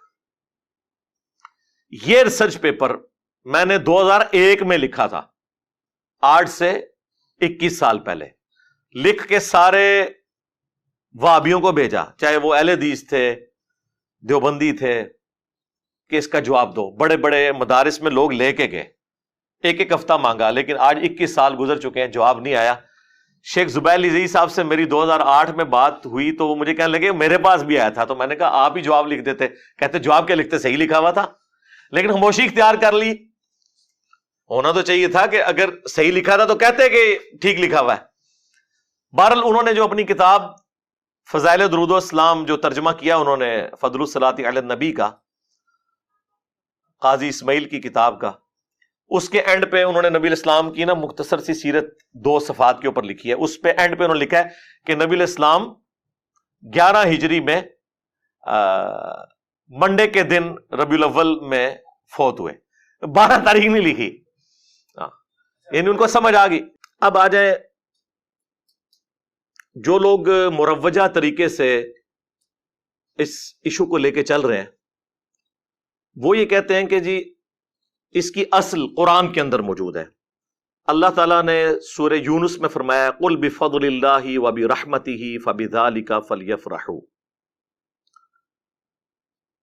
کہ اے نبی تم فرماؤ کہ اللہ کے فضل اور رحمت کے ملنے کے اوپر خوشیاں مناؤ، اور یہ اس سے بہتر ہے جو تم نے دنیا کا متاع جوڑ رکھا ہے۔ وہ کہتے ہیں کہ جی قرآن کا واضح فتویٰ ہے کہ اللہ کا فضل اور رحمت ملے تو خوشیاں مناؤ۔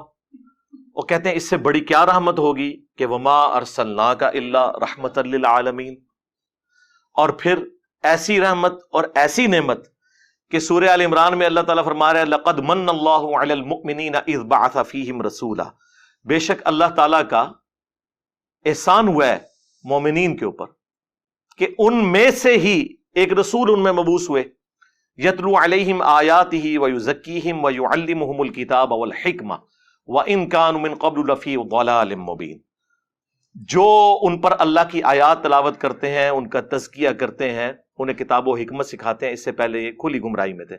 تو کہتے ہیں کہ یہ اللہ نے وہ احسان کیا جسے قرآن میں احسان کے طور پر بیان کیا ہے، لہٰذا احسان بھی ہے، رحمت بھی ہے، اور قرآن کہہ رہا ہے کہ اللہ کے فضل اور رحمت کے اوپر خوشیاں مناؤ۔ تو اس لیے ہم میلاد اس طریقے سے مناتے ہیں کہ رسول اللہ سے بڑا کوئی احسان نہیں۔ ہم کہتے ہیں رکو ذرا، صبر کرو، بالکل ٹھیک کہہ رہے ہو، لیکن اس طریقے پر مناؤ جو نبی الاسلام نے تعلیم فرمایا ہے۔ صحیح مسلم میں فیہ ولدت وفیہ انزل علیہ، پوچھا گیا پیر کے روزے کے بارے میں، فرمایا اس دن میں پیدا ہوا اور اس دن مجھ پر پہلی وحی نازل ہوئی۔ تو نبی الاسلام نے جشن قرآن اور جشن میلاد منڈے کا روزہ رکھ کر منایا ہے۔ اور مزے کی بات بتاؤں، یہ سورہ یونس کی جو آیات ہے نا، یہ اسپیسیفکلی نزول قرآن کے بارے میں ہے۔ یا ایھا الناس قد جاءتکم موعظۃ من ربکم، یہاں سے یہ سٹارٹ ہوتا ہے، اے لوگو بے شک تمہارے پاس اللہ کی طرف سے واضح و نصیحت والی کتاب نازل ہو گئی جو دلوں کو لگے ہوئے روگ کا علاج ہے اور رحمت ہے مومنین کے لیے۔ پھر ساتھ اللہ نے فرمایا قل بفضل اللہ وبرحمتہ، اللہ کے فضل اور رحمت کے اوپر خوشیاں مناؤ۔ یہ اسپیسیفکلی قرآن کے بارے میں تھا۔ اب آپ اس کو جوڑ لیں صحیح مسلم کی حدیث کے ساتھ کہ نبی الاسلام نے قرآن اور اپنی پیدائش کی خوشی کو جمع کیا اور فرمایا فیہ ولدت وفیہ انزل علیہ، اس دن میں پیدا ہوا اور اس دن مجھ پر پہلی وحی نازل ہوئی۔ جشن قرآن اور جشن میلاد یہ اکٹھے نبی الاسلام نے منائے۔ مجھے بتائیں جو اسپیسیفکلی نبی علیہ السلام نے جس خوشی کا اظہار اپنی پیدائش کے ساتھ کیا وہ قرآن کی خوشی تھی، اور ہمارے علماء ہماری پبلک کو یہ بتاتے ہیں قرآن حدیث ڈائریکٹ نہیں پڑھنا، گمراہ ہو جاؤ گے۔ یہ کون سا جشن قرآن ہے کہ آپ قرآن کی آیات اپنی ہر نماز کی ہر رکعت میں پڑھیں، ایاک نعبد و ایاک نستعین، اور پھر نماز کے بعد آپ بابوں کو پکارنا شروع کر دیں، مرے ہوئے لوگوں کو اللہ کے مقابلے پر ٹھہرا لیں، خواہ بندے کہہ کر ٹھہرائیں خواہ کسی بھی طریقے سے، وہ ہمارے نفع نقصان کے مالک ہی نہیں ہے۔ تو جشن قرآن پریکٹیکلی یہ ہے کہ آپ اس توحید کے اوپر چلیں، اور جشن رسول یہ ہے کہ آپ نبی علیہ السلام کی عظمت اپنے دل میں بٹھائیں اور اس کے بعد نبی علیہ السلام کی جو دعوت ہے اس کو آگے لے کر چلیں۔ یہ ہے کام کرنے کا، اور یہ بات میں اپنی طرف سے نہیں کر رہا۔ ربیع الاول کے اس موقع پر میں تمام مسلمانوں سے ریکویسٹ کروں گا کہ سورۃ الاعراف کی جو آیت نمبر 157 ہے نا، اسے ایک دفعہ ضرور کور کریں تاکہ آپ کو پتا چلے کہ بینگ امتی ہماری کیا رسپانسبلٹی ہے میلاد کے حوالے سے، کہ نبی علیہ السلام کی جو دنیا میں تشریف آوری ہے، آپ کی جو پیدائش ہے، اس میں سے ہم نے رزلٹ کیا نکالنا ہے، اور کون سے اہل ایمان ہیں جن کے ایمان کو اللہ تعالیٰ نے قبول کیا ہے۔ یہ 157 نمبر آیت ہے، اسپیسیفکلی نبی علیہ السلام کے حوالے سے کہ ان پر ایمان لانے والے لوگ کون سے ہیں۔ الذین یتبعون الرسول النبی الامی، یہ وہ لوگ ہیں جو پیروی کرتے ہیں، اتباع کرتے ہیں نبی امی کی۔ نبی امی ام القری یعنی مکے کے رہنے والے، اور امی ان معنوں میں کہ نبی علیہ السلام نے دنیا میں کسی سے تعلیم حاصل نہیں کی تھی، آپ لکھنا پڑھنا نہیں جانتے تھے، اور یہ آپ کا عیب نہیں تھا، آپ کی خوبی تھی، کیونکہ سورۃ العنکبوت میں اللہ تعالیٰ نے فرمایا کہ اگر یعنی اس قرآن کے نزول سے پہلے نہ اپنے دائیں ہاتھ سے آپ کچھ لکھ سکتے تھے، نہ کتاب میں کچھ پڑھ سکتے تھے، اگر ایسا ہوتا تو یہ بات کافروں کو شک میں مبتلا کر دیتی کہ یہ کتاب آپ نے خود لکھی ہے۔ ڈاکٹر اقبال کا شاعر ہونا خوبی ہے، ہمارے نبی کا شاعر ہونا خامی ہوگی۔ وما علمناہ الشعر وما ينبغی لہ، ہم نے ان کو شعر کہنا نہیں سکھایا اور نہ یہ ان کی شان کے لائق ہے۔ تو نبی علیہ السلام کے شان شان ہی نہیں ہے کہ آپ اپنے دائیں ہاتھ سے کچھ لکھ سکتے یا کتاب میں کچھ پڑھ سکتے۔ یہ نبی علیہ السلام کا معجزہ تھا امی ہونا۔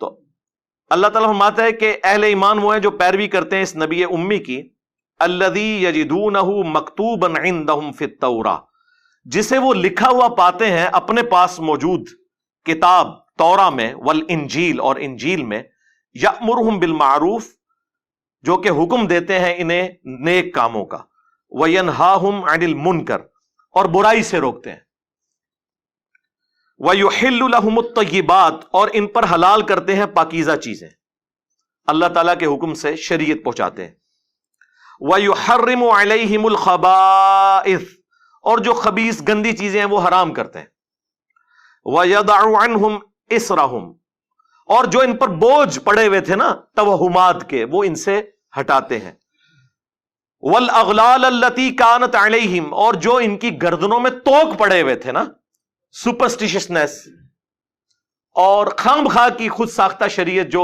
مشرکین عرب میں چل رہی تھی، وہ یہ نبی ان کی گردنوں سے توق اتارتے ہیں، یہ غلامی کے توق سے ان کو آزاد کرتے ہیں۔ فَالَّذِينَ آمَنُوا بِهِ، پس جو بھی پھر اس نبی پر ایمان لے کر آئے، وَعَزَّرُوهُ، اور ان کی عزت کرے، وَنَصَرُوهُ، اور ان کی مدد کرے، وَاتَّبَعُوا النُّورَ الَّذِي أُنزِلَ مَعَهُ، اور پیروی کرے اس نور کی جو ان کے ساتھ نازل ہوا، یعنی قرآن۔ اولئک هم المفلحون، تو ایسے ہی لوگ ہوں گے پھر فلاح پانے والے۔ یعنی اہل ایمان کی رسپانسبلٹی ہے سب سے پہلے کہ نبی علیہ السلام کی عزت کرنی ہے، اس کے بعد ان کی مدد کرنی ہے دین کے معاملے میں۔ ظاہر نبی علیہ السلام تو اللہ کے ریپرزینٹیٹو بن کے آئے نا اس پلانٹ ارتھ پہ، اور اس کے بعد جو ان کے ساتھ کتاب نازل ہوئی ہے اس کی پیروی کرنی ہے، تب آپ ہوں گے کامیاب۔ یہ ہے میلاد کا مقصد منانے کا، کہ نبی علیہ السلام کے مشن کو آپ نے آگے لے کر چلنا ہے. اب یہ جو مروجہ سارا سلسلہ ہے یہ 7ویں صدی ہجری کے اندر شروع ہوا. اس سے پہلے دنیا میں اس طریقے سے میلاد نہیں منایا جاتا تھا. 604 ہجری میں ایک ایوبی بادشاہ تھا، صلاح الدین ایوبی کی نسل کے اندر. وہ آپ کو پتا ہے ایوبی سلطنت بھی قائم ہوئی، پھر اس کے بعد سلطنت عثمانیہ تو اسے بھی سپرسیڈ کر دی. اب یہ آپ کو ارطغرل ڈرامے کی وجہ سے کافی ساری چیزیں پتہ چل چکی ہیں. تو 604 ہجری کے اندر الملک المظفر ایک بادشاہ تھا، اس نے یعنی میلاد کے موقع پر علماء کو بلایا اور ایک پروگرام کروایا، اور وہاں پہ کچھ علماء کی اس نے خدمت بھی کی. ایک نے بیچ میں خوش ہو کے کتاب بھی لکھ دی میلاد شریف کی برکات کے اوپر، اور پھر ایک سلسلہ سٹارٹ ہو گیا. یعنی آج سے آلموسٹ آپ سمجھ لیں 800 سال پہلے، یعنی پہلے 600 سال میں یہ مروجہ طریقہ نہیں تھا. اور یہ وہ باتیں ہیں خود اعلیٰ حضرت بریلوی نے بھی لکھی ہوئی ہیں فتاوی رضویہ کے اندر. جو کام آج سے 800 سال پہلے اور رسول اللہ کی وفات کے 600 سال بعد شروع ہو، اس کام کو اس طریقے سے نہ کرنے والا گستاخ رسول کیسے ہو سکتا ہے؟ اور اس پر آپ یہ کیسے شعر پڑھ سکتے ہیں کہ سوائے ابلیس کے جہاں میں سبھی تو خوشیاں منا رہے ہیں؟ ویسے تو کہتے ہیں ہم اسے مستحب سمجھتے ہیں، لیکن اس کے ساتھ ایمان جوڑ دیا ہوا ہے. جو چیز شروع 600 سال بعد ہوئی، اور پھر 1588 عیسوی کے اندر، آج سے آلموسٹ آپ سمجھ لیں 450 سال پہلے، جب سلطنت عثمانیہ اپنے عروج پہ تھی، انہوں نے پریکٹیکلی تینوں براعظموں میں پھیلی ہوئی سلطنت عثمانیہ اس میں 12 ربیع الاول کی چھٹی اناؤنس کر دی، جو آج تک پاکستان میں بھی چل رہی ہے. یہ اصل میں جو اس پورے معاملے کو گود لیا ہے وہ سلطنت عثمانیہ نے لیا ہے، اور وہ پوری دنیا کے اندر پھیلا. سعودی حکومت کے آنے سے پہلے مکہ مدینے میں بھی میلاد کے جلوس نکلتے تھے. خود شاہ ولی اللہ دہلوی نے اپنے جو وہ زمانے کا ذکر کیا کہ جب میں حرمین گیا تو میں نے وہ میلاد کے جلوس دیکھے. یہ سارا کچھ ہوتا تھا 1925 سے پہلے. اس لیے آپ دیکھیں جب المحند علی المفند لکھی گئی ہے، اس میں ایک اعتراض حسام الارمین میں یہ بھی ہوا تھا کہ یہ میلاد کے لیے قیام کرنے کو بدعت کہتے ہیں. تو اس کے جواب میں پھر علماء دیوبند نے کلیریفیکیشن دی کہ ہم میلاد کو بالکل ٹھیک سمجھتے ہیں، بلکہ انہوں نے کہا میلاد تو بہت بڑی چیز ہے، ہم تو نبی علیہ السلام کے گدے اور اس گدے کے پیشاب کے ذکر کو بھی اپنے لیے سادہ سمجھتے ہیں، ہم کیوں میلاد کے خلاف ہوں گے؟ ہم صرف کہتے ہیں کہ میلاد کے موقع پر آپ قیام نہ کریں، باقی پوری مجلس کریں. خیر وہ آپ یہ بھی کرنا چھوڑ گئے ہیں. اور اس وقت انہوں نے جواب ان کو یہ دیا تھا، اور فیصلہ ہفت مسئلہ جو امداد اللہ مہاجر مکی نے وہ 7 مسائل جو لکھے، اس میں میلاد والا بھی ہے، وہ تو خود منایا کرتے تھے. بعد میں خیر چونکہ تھوڑا ہارڈ لائنر ہو گئے دیوبندی اہل حدیث کے ساتھ رہ کے، اور پھر یہ انہوں نے راہیں جدا کر لی، ورنہ پرانے بزرگ یہ سارے کام کرتے رہے.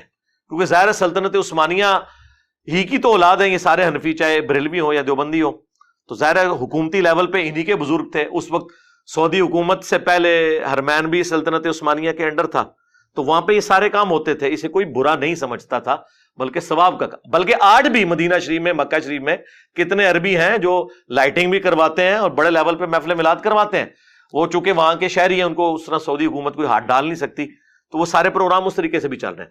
لیکن میں آپ کو بتا رہا ہوں یہ 7ویں صدی ہجری میں شروع ہوا، اس کے بعد پھر سلطنت عثمانیہ نے اسے گود لیا، اور آج یہ حال ہے کہ جو اس مروجہ طریقے کو نہ لے کے چلے اسے کہتے ہیں یہ گستاخ ہے. ہم کہتے ہیں اگر یہ گستاخی کا فتویٰ ہے تو پھر خلفائے راشدین پہ بھی لگاؤ. اس طریقے سے اگر میلاد منانا ہے، اور ہمیں بتاؤ کہ مولا علی علیہ السلام جب 5 سال تک کوفے میں رہے، جو تینوں خلفاء کے ساتھ رہے، کوئی حدیث چھپی ہوئی تھی تو ان کو تو پتہ چل گئی ہوگی. تو کوفے کی جامع مسجد میں ہر سال جو محفل میلاد ہوتی تھی، اس میں نعت کون پڑھتا تھا، اس میں تلاوت کون کرتا تھا، اور جلوس کی قیادت کون کرتا تھا، اور عمار بن یاسر کی کس سبیل کے اوپر ڈیوٹی ہوتی تھی، اور حضرت حسن و حسین جو ہیں وہ کون سا لنگر اس وقت تقسیم کرتے تھے. جب ہم یہ باتیں کرتے ہیں تو کہتے ہیں ایک نہیں گلا کر رہے ہیں. ظاہر ہے بھی جب آپ دلائل لے کے چل رہے ہیں تو پھر ہم آپ سے کہیں گے کہ پھر معاملہ وہاں سے سٹارٹ کریں جہاں سے شروع ہوا. اگر وہاں نہیں ہوا تو آپ ہم پہ گستاخی کے فتوے لگا رہے ہیں.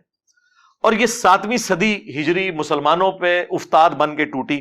سنیوں نے تو مسلمانوں پہ یہ ظلم کیا کہ مروجہ طریقہ یہ شروع کیا.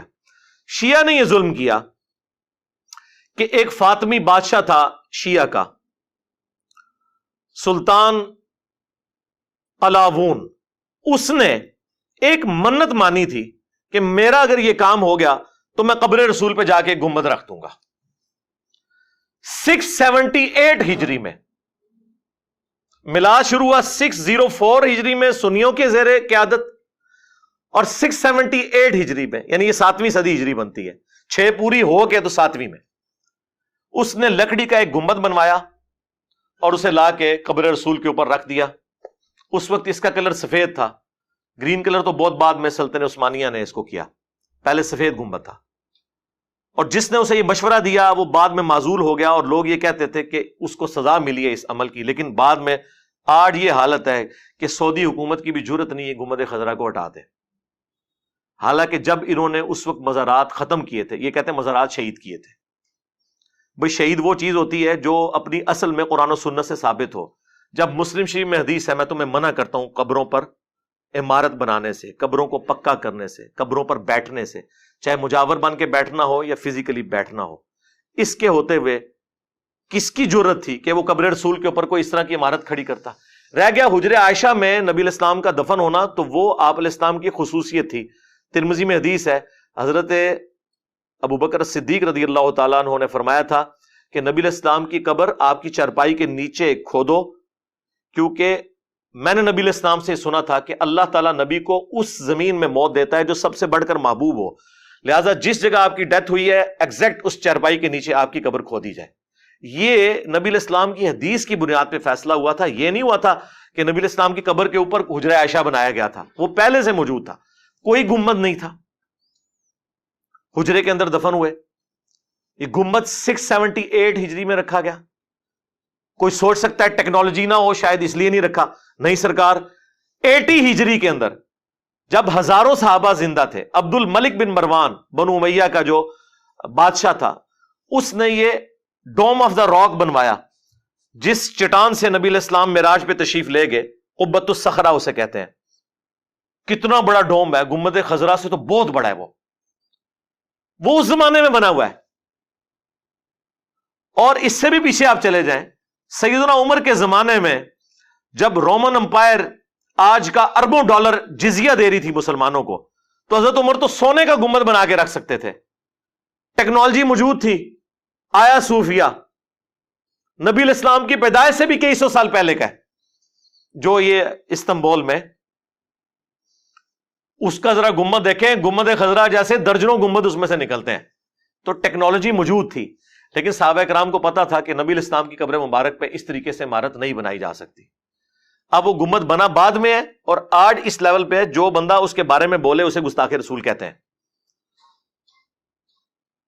اور اس گنبد کے بارے میں وہ لوگ بھی بات نہیں کر سکتے جو مزارات کے خلاف بولتے ہیں، ان کی بھی جرت نہیں ہے. وہ زیادہ زیادہ کہتے ہیں نہیں یہ نبی علیہ السلام کی خصوصیت ہے. یہ کہہ کے لوگوں کو خاموش کرواتے ہیں. بھئی آپ کی خصوصیت کیسے ہو گئی؟ جو چیز صحابہ تابعین تبع تابعین نے کی نہیں، 7ویں صدی ہجری میں ہوئی، وہ خصوصیت کہاں سے؟ اسی وجہ سے جو محدث اعظم تھے سعودیہ کے، شیخ ناصر الدین البانی، ویسے تو البانیہ کے تھے، یہاں پہ بعد میں شفٹ ہوئے، وہ آخری وقت تک ان کی سعودی حکومت سے یہی جھگڑا تھا کہ گنبد ہٹاؤ یہاں سے. ان کو خود نکلنا پڑ گیا سعودیہ کی سرزمین سے، حرمین سے، اس کی پاداش میں. اور یہاں پہ وہ جناب ہمارے وہ بھولے بالے طارق جمیل صاحب بتا رہے ہیں کہ جی یہ گنبد خضرا جو ہے علماء دیوبند نے بچایا. انہوں نے کہا تھا کہ جناب وہ یہ اس پہ اجماع ہو چکا ہے اور یہ ہو چکا ہے، انہوں نے خط لکھا. وہ کس کے کہنے میں میرے بھائی؟ وہ خود ادھر کے علماء نے کہا تھا کہ یہ بہت بڑا ایک ریونج کھڑا ہو جائے گا. اور انہوں نے کہا کہ دیکھیں بخاری مسلم میں حدیث ہے، اے عائشہ تیری قوم نئی نئی جہالیت سے نہ پھری ہوتی تو میں حتیم کو توڑ کر خانہ کعبے کی باؤنڈری میں داخل کر دیتا اور ابراہیمی بنیادوں پہ کھڑا کر لیتا.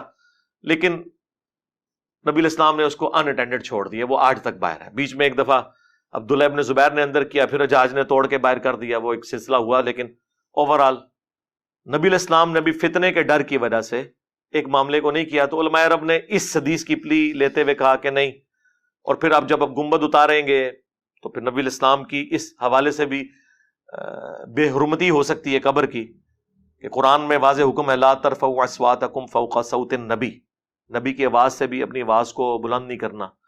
اور جن لوگوں کے دلوں کو اللہ نے تقوی کے لیے چنا ہے ان کی اللہ نے نشانی بیان کی ہے کہ وہ رسول اللہ کی بارگاہ میں اپنی آوازوں کو پست رکھتے ہیں. صحابہ کرام کے بارے میں یہ، حضرت ابوبکر عمر کے بارے میں یہ آیت نازل ہوئی تھی، صحیح بخاری میں آتا ہے، جب وہ آپس میں جھگڑ پڑے اور حضور سے ان کی آواز بلند ہوگی. اور عبداللہ ابن ابی ملیکہ کہتے ہیں قریب تھا کہ اس مخلوق کے دو بہترین لوگ برباد ہو جاتے جب رسول اللہ کی بارگاہ میں انہوں نے انجانے میں اپنی آواز بلند کر دی، اور وہ ابوبکر عمر تھے. اس کے بعد بخاری کے الفاظ ہیں حضرت عمر اتنا آہستہ بولتے تھے کہ حضور کہتے تھے مجھے آواز نہیں آ رہی، اونچا بولو، اتنا ڈر گئے. پھر اللہ تعالیٰ نے اگلی آیات نازل کی، ان الذین یغضون اصواتهم عند رسول اللہ، بے شک جو لوگ اپنی آوازوں کو پست رکھتے ہیں رسول اللہ کے حضور، یہ وہ لوگ ہیں جن کے دلوں کو اللہ نے تقوی کے لیے چن لیا ہے، ان کے لیے مغفرت اور اجر عظیم ہے.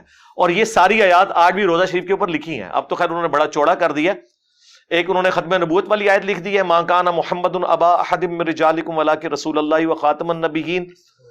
سینٹر میں انہوں نے وہ لکھی ہے یا ایھا الذین آمنوا لا ترفعوا اصواتکم فوق صوت النبی، نبی کی آواز سے اپنی آواز کو بلند نہ کرو. اور پھر اس طرف انہوں نے لکھی ہے وہ ان الذین یغضون اصواتهم عند رسول اللہ. یہ تینوں آیات انہوں نے پہلے بھی لکھی تھی سلطنت عثمانیہ کے دور میں، لیکن اب انہوں نے ذرا چوڑا کر کے ساری وہ جو روزہ شریف دوبارہ سے بنایا ہے تو اس کے اوپر یہ آیات انہوں نے لکھی ہوئی ہیں. تو اس وجہ سے بھی اس وقت علماء عرب نے کہا کہ اگر اب اس طریقے سے ٹھوکا ٹھاکی شروع ہو جائے گی تو پھر، حالانکہ اس کا کوئی سولوشن نکالا جا سکتا تھا. بہرحال اب وہ چونکہ ہے تو وہ اس کو ہم مینٹین بھی کرتے ہیں، ہر سال پینٹ ہوتا ہے. گرین کلر تو آپ کو پتا ہے ویسے ہی گرین اور ریڈ کلر ایسے ہیں جو دھوپ میں زیادہ عرصہ نہیں نکالتے، اڑ جاتے ہیں. تو ریگولر بیس کے اوپر اس کے اوپر پینٹ بھی ان کو کرنا پڑتا ہے. وہ پینٹ جب پھر اترتا ہے وہ تبرکن پاکستان آتا ہے. میرے پاس بھی کچھ پڑا ہوا ہے، مجھے بھی کسی نے گفٹ دیا تھا، وہ ہمارے جیلم کے ایک پینٹر تھے جو پینٹ کرتے تھے گنبد خضرا کو، تو انہوں نے مجھے اتنا سا لا کے دیا تھا. تو وہ پھر ایک سلسلہ چل نکلا ہوا ہے اس کی وجہ سے، لیکن بنیاد وہی بنی ہوئی ہے. اب دنیا میں جتنے مزار ہیں نا وہ پلی ادھر سے لے رہے ہوتے ہیں. حالانکہ اس وقت تھوڑی سی جرت دکھاتی سعودی حکومت، جہاں پہ اتنے بڑے بڑے مزارات بقیہ غرقت میں تھے وہ انہوں نے ختم کیے. گنبد خضرا کو بھی اس وقت، اب بہرحال مجھے بھی لگتا ہے کہ اتنا آسان کام نہیں ہے، کیونکہ میڈیا کا دور ہے اور میجورٹی تو ان لوگوں کی ہے جو اسے جائز سمجھتے ہیں، حکومتی لیول کے اوپر بھی. اب حالات و واقعات بہت مشکل ہیں ان کے لیے ایسا کرنا. بہرحال یہ میں نے آپ کو بتایا کہ 7ویں صدی ہجری کے اندر ایک میلاد کا تحفہ سنیوں نے مسلط کیا اس امت کے اوپر، اور یہ گنبد خضرا کا تحفہ شیعہ نے مسلط کیا، جو آج تک اس کا بوجھ یہ امت اٹھائی پھر رہی ہے اس حوالے سے کہ جو اس کے بارے میں کوئی جائز بات بھی کرتا ہے الٹا اس کے اوپر گستاخی کا فتویٰ لگا دیتے ہیں. پھر اکثر لوگ آپ کو یہ بھی کہتے سنائی دیں گے جی دیکھیں جی اقبال ڈے مناتے ہیں، جناح ڈے مناتے ہیں، انڈیپینڈنس ڈے مناتے ہیں، اپنے بچوں کی برتھ ڈے مناتے ہیں، تو نبی الاسلام کی برتھ ڈے نہ منائیں. ہم کہتے ہیں ضرور مناتے اگر اس کا تعلق دین کے ساتھ نہ ہوتا. چونکہ نبی الاسلام ایک ریلیجس پرسنالٹی ہیں، آپ کے بارے میں آپ نے جو بھی عقیدہ کلیم کرنا ہے وہ بڑی ذمہ داری سے کرنا ہے. وہ اللہ کے پیغمبر ہیں صلی اللہ علیہ وآلہ وسلم، ان کے ساتھ ہمارا دین اور آخرت جڑی ہوئی ہے. آپ کے ساتھ کوئی بھی ایسی چیز منسوب کرنی ہوگی تو نبی الاسلام کی اجازت کے بغیر، آپ کی تعلیمات کی روشنی کے بغیر یہ پاسبل نہیں. اور وہ تعلیمات وہی ہیں فیہ ولدت وفیہ انزل علیہ. میں پیر کا روزہ اس لیے رکھتا ہوں کہ اس دن میں پیدا ہوا اور اس دن مجھ پر پہلی دفعہ وہی نازل ہوئی. اچھا بعض لوگ پھر وہ پلی لیتے ہیں، دیکھیں جی جدید دور ہے، اس میں یہ طریقے اڈاپٹ کیے جاتے ہیں. ہم دیکھیں گستاخانہ فلمیں اور کارٹون پہ پلے کارڈ اٹھاتے ہیں، تو یہ بھی طریقہ آپ نے اڈاپٹ کیا ہوا ہے. مسجد میں قالین، اے سی، پنکھے، لائٹنگ، تو ہم میلاد کی لائٹنگ نہیں کر سکتے. اللہ کے بندو یہ وہ ساری چیزیں ہیں جو دین کی اصل کو سپورٹ کرنے والی ہیں، اور اس کی اصل صحیح مسلم میں موجود ہے. جب کچھ غریب لوگ مسلمان ہوئے، نبی الاسلام کے چہرہ مبارک پہ ناگواری کے آثار آئے، آپ نے صحابہ کو ترغیب دلائی، مسجد نبوی میں خطبہ دیا، تو ایک انصاری اٹھا اور گھر سے اتنا بڑا بورا لے آیا سامان کا، لا کے مسجد نبوی کے سین میں رکھا. اس کو دیکھ کے لوگ اتنے امپریس ہوئے کہ اس نے اتنی ہمت دکھائی ہے، حالانکہ اتنا امیر آدمی نہیں تھا وہ. تو باقی لوگ بھی اپنے گھروں میں گئے اور پورا مسجد نبوی میں ایک ڈھیر جمع ہو گیا. نبی الاسلام اتنے خوش ہوئے، آپ نے فرمایا جس نے اسلام میں اچھا طریقہ جاری کیا، یعنی جس طرح اس انصاری نے کیا، جتنے لوگ اس پر عمل کریں گے اس کا ثواب اس کو ملے گا اور ان کے ثواب میں بھی کمی نہیں ہوگی. سنتن حسنتن کے الفاظ ہیں, ہاں بدعتن حسنتن نہیں ہے. اور جس نے برا طریقہ جاری کیا سنتن سیئتن, جتنے لوگ اس پر چلیں گے تمام کا اکٹھا وبال اس پہ ہوگا اور ان کے وبال میں بھی کمی نہیں آئے گی. یہ اس موقع پہ آپ علیہ السلام نے فرمایا تھا. تو دین اصلی جگہ موجود ہو اس کے لیے آپ کچھ کرتے ہیں.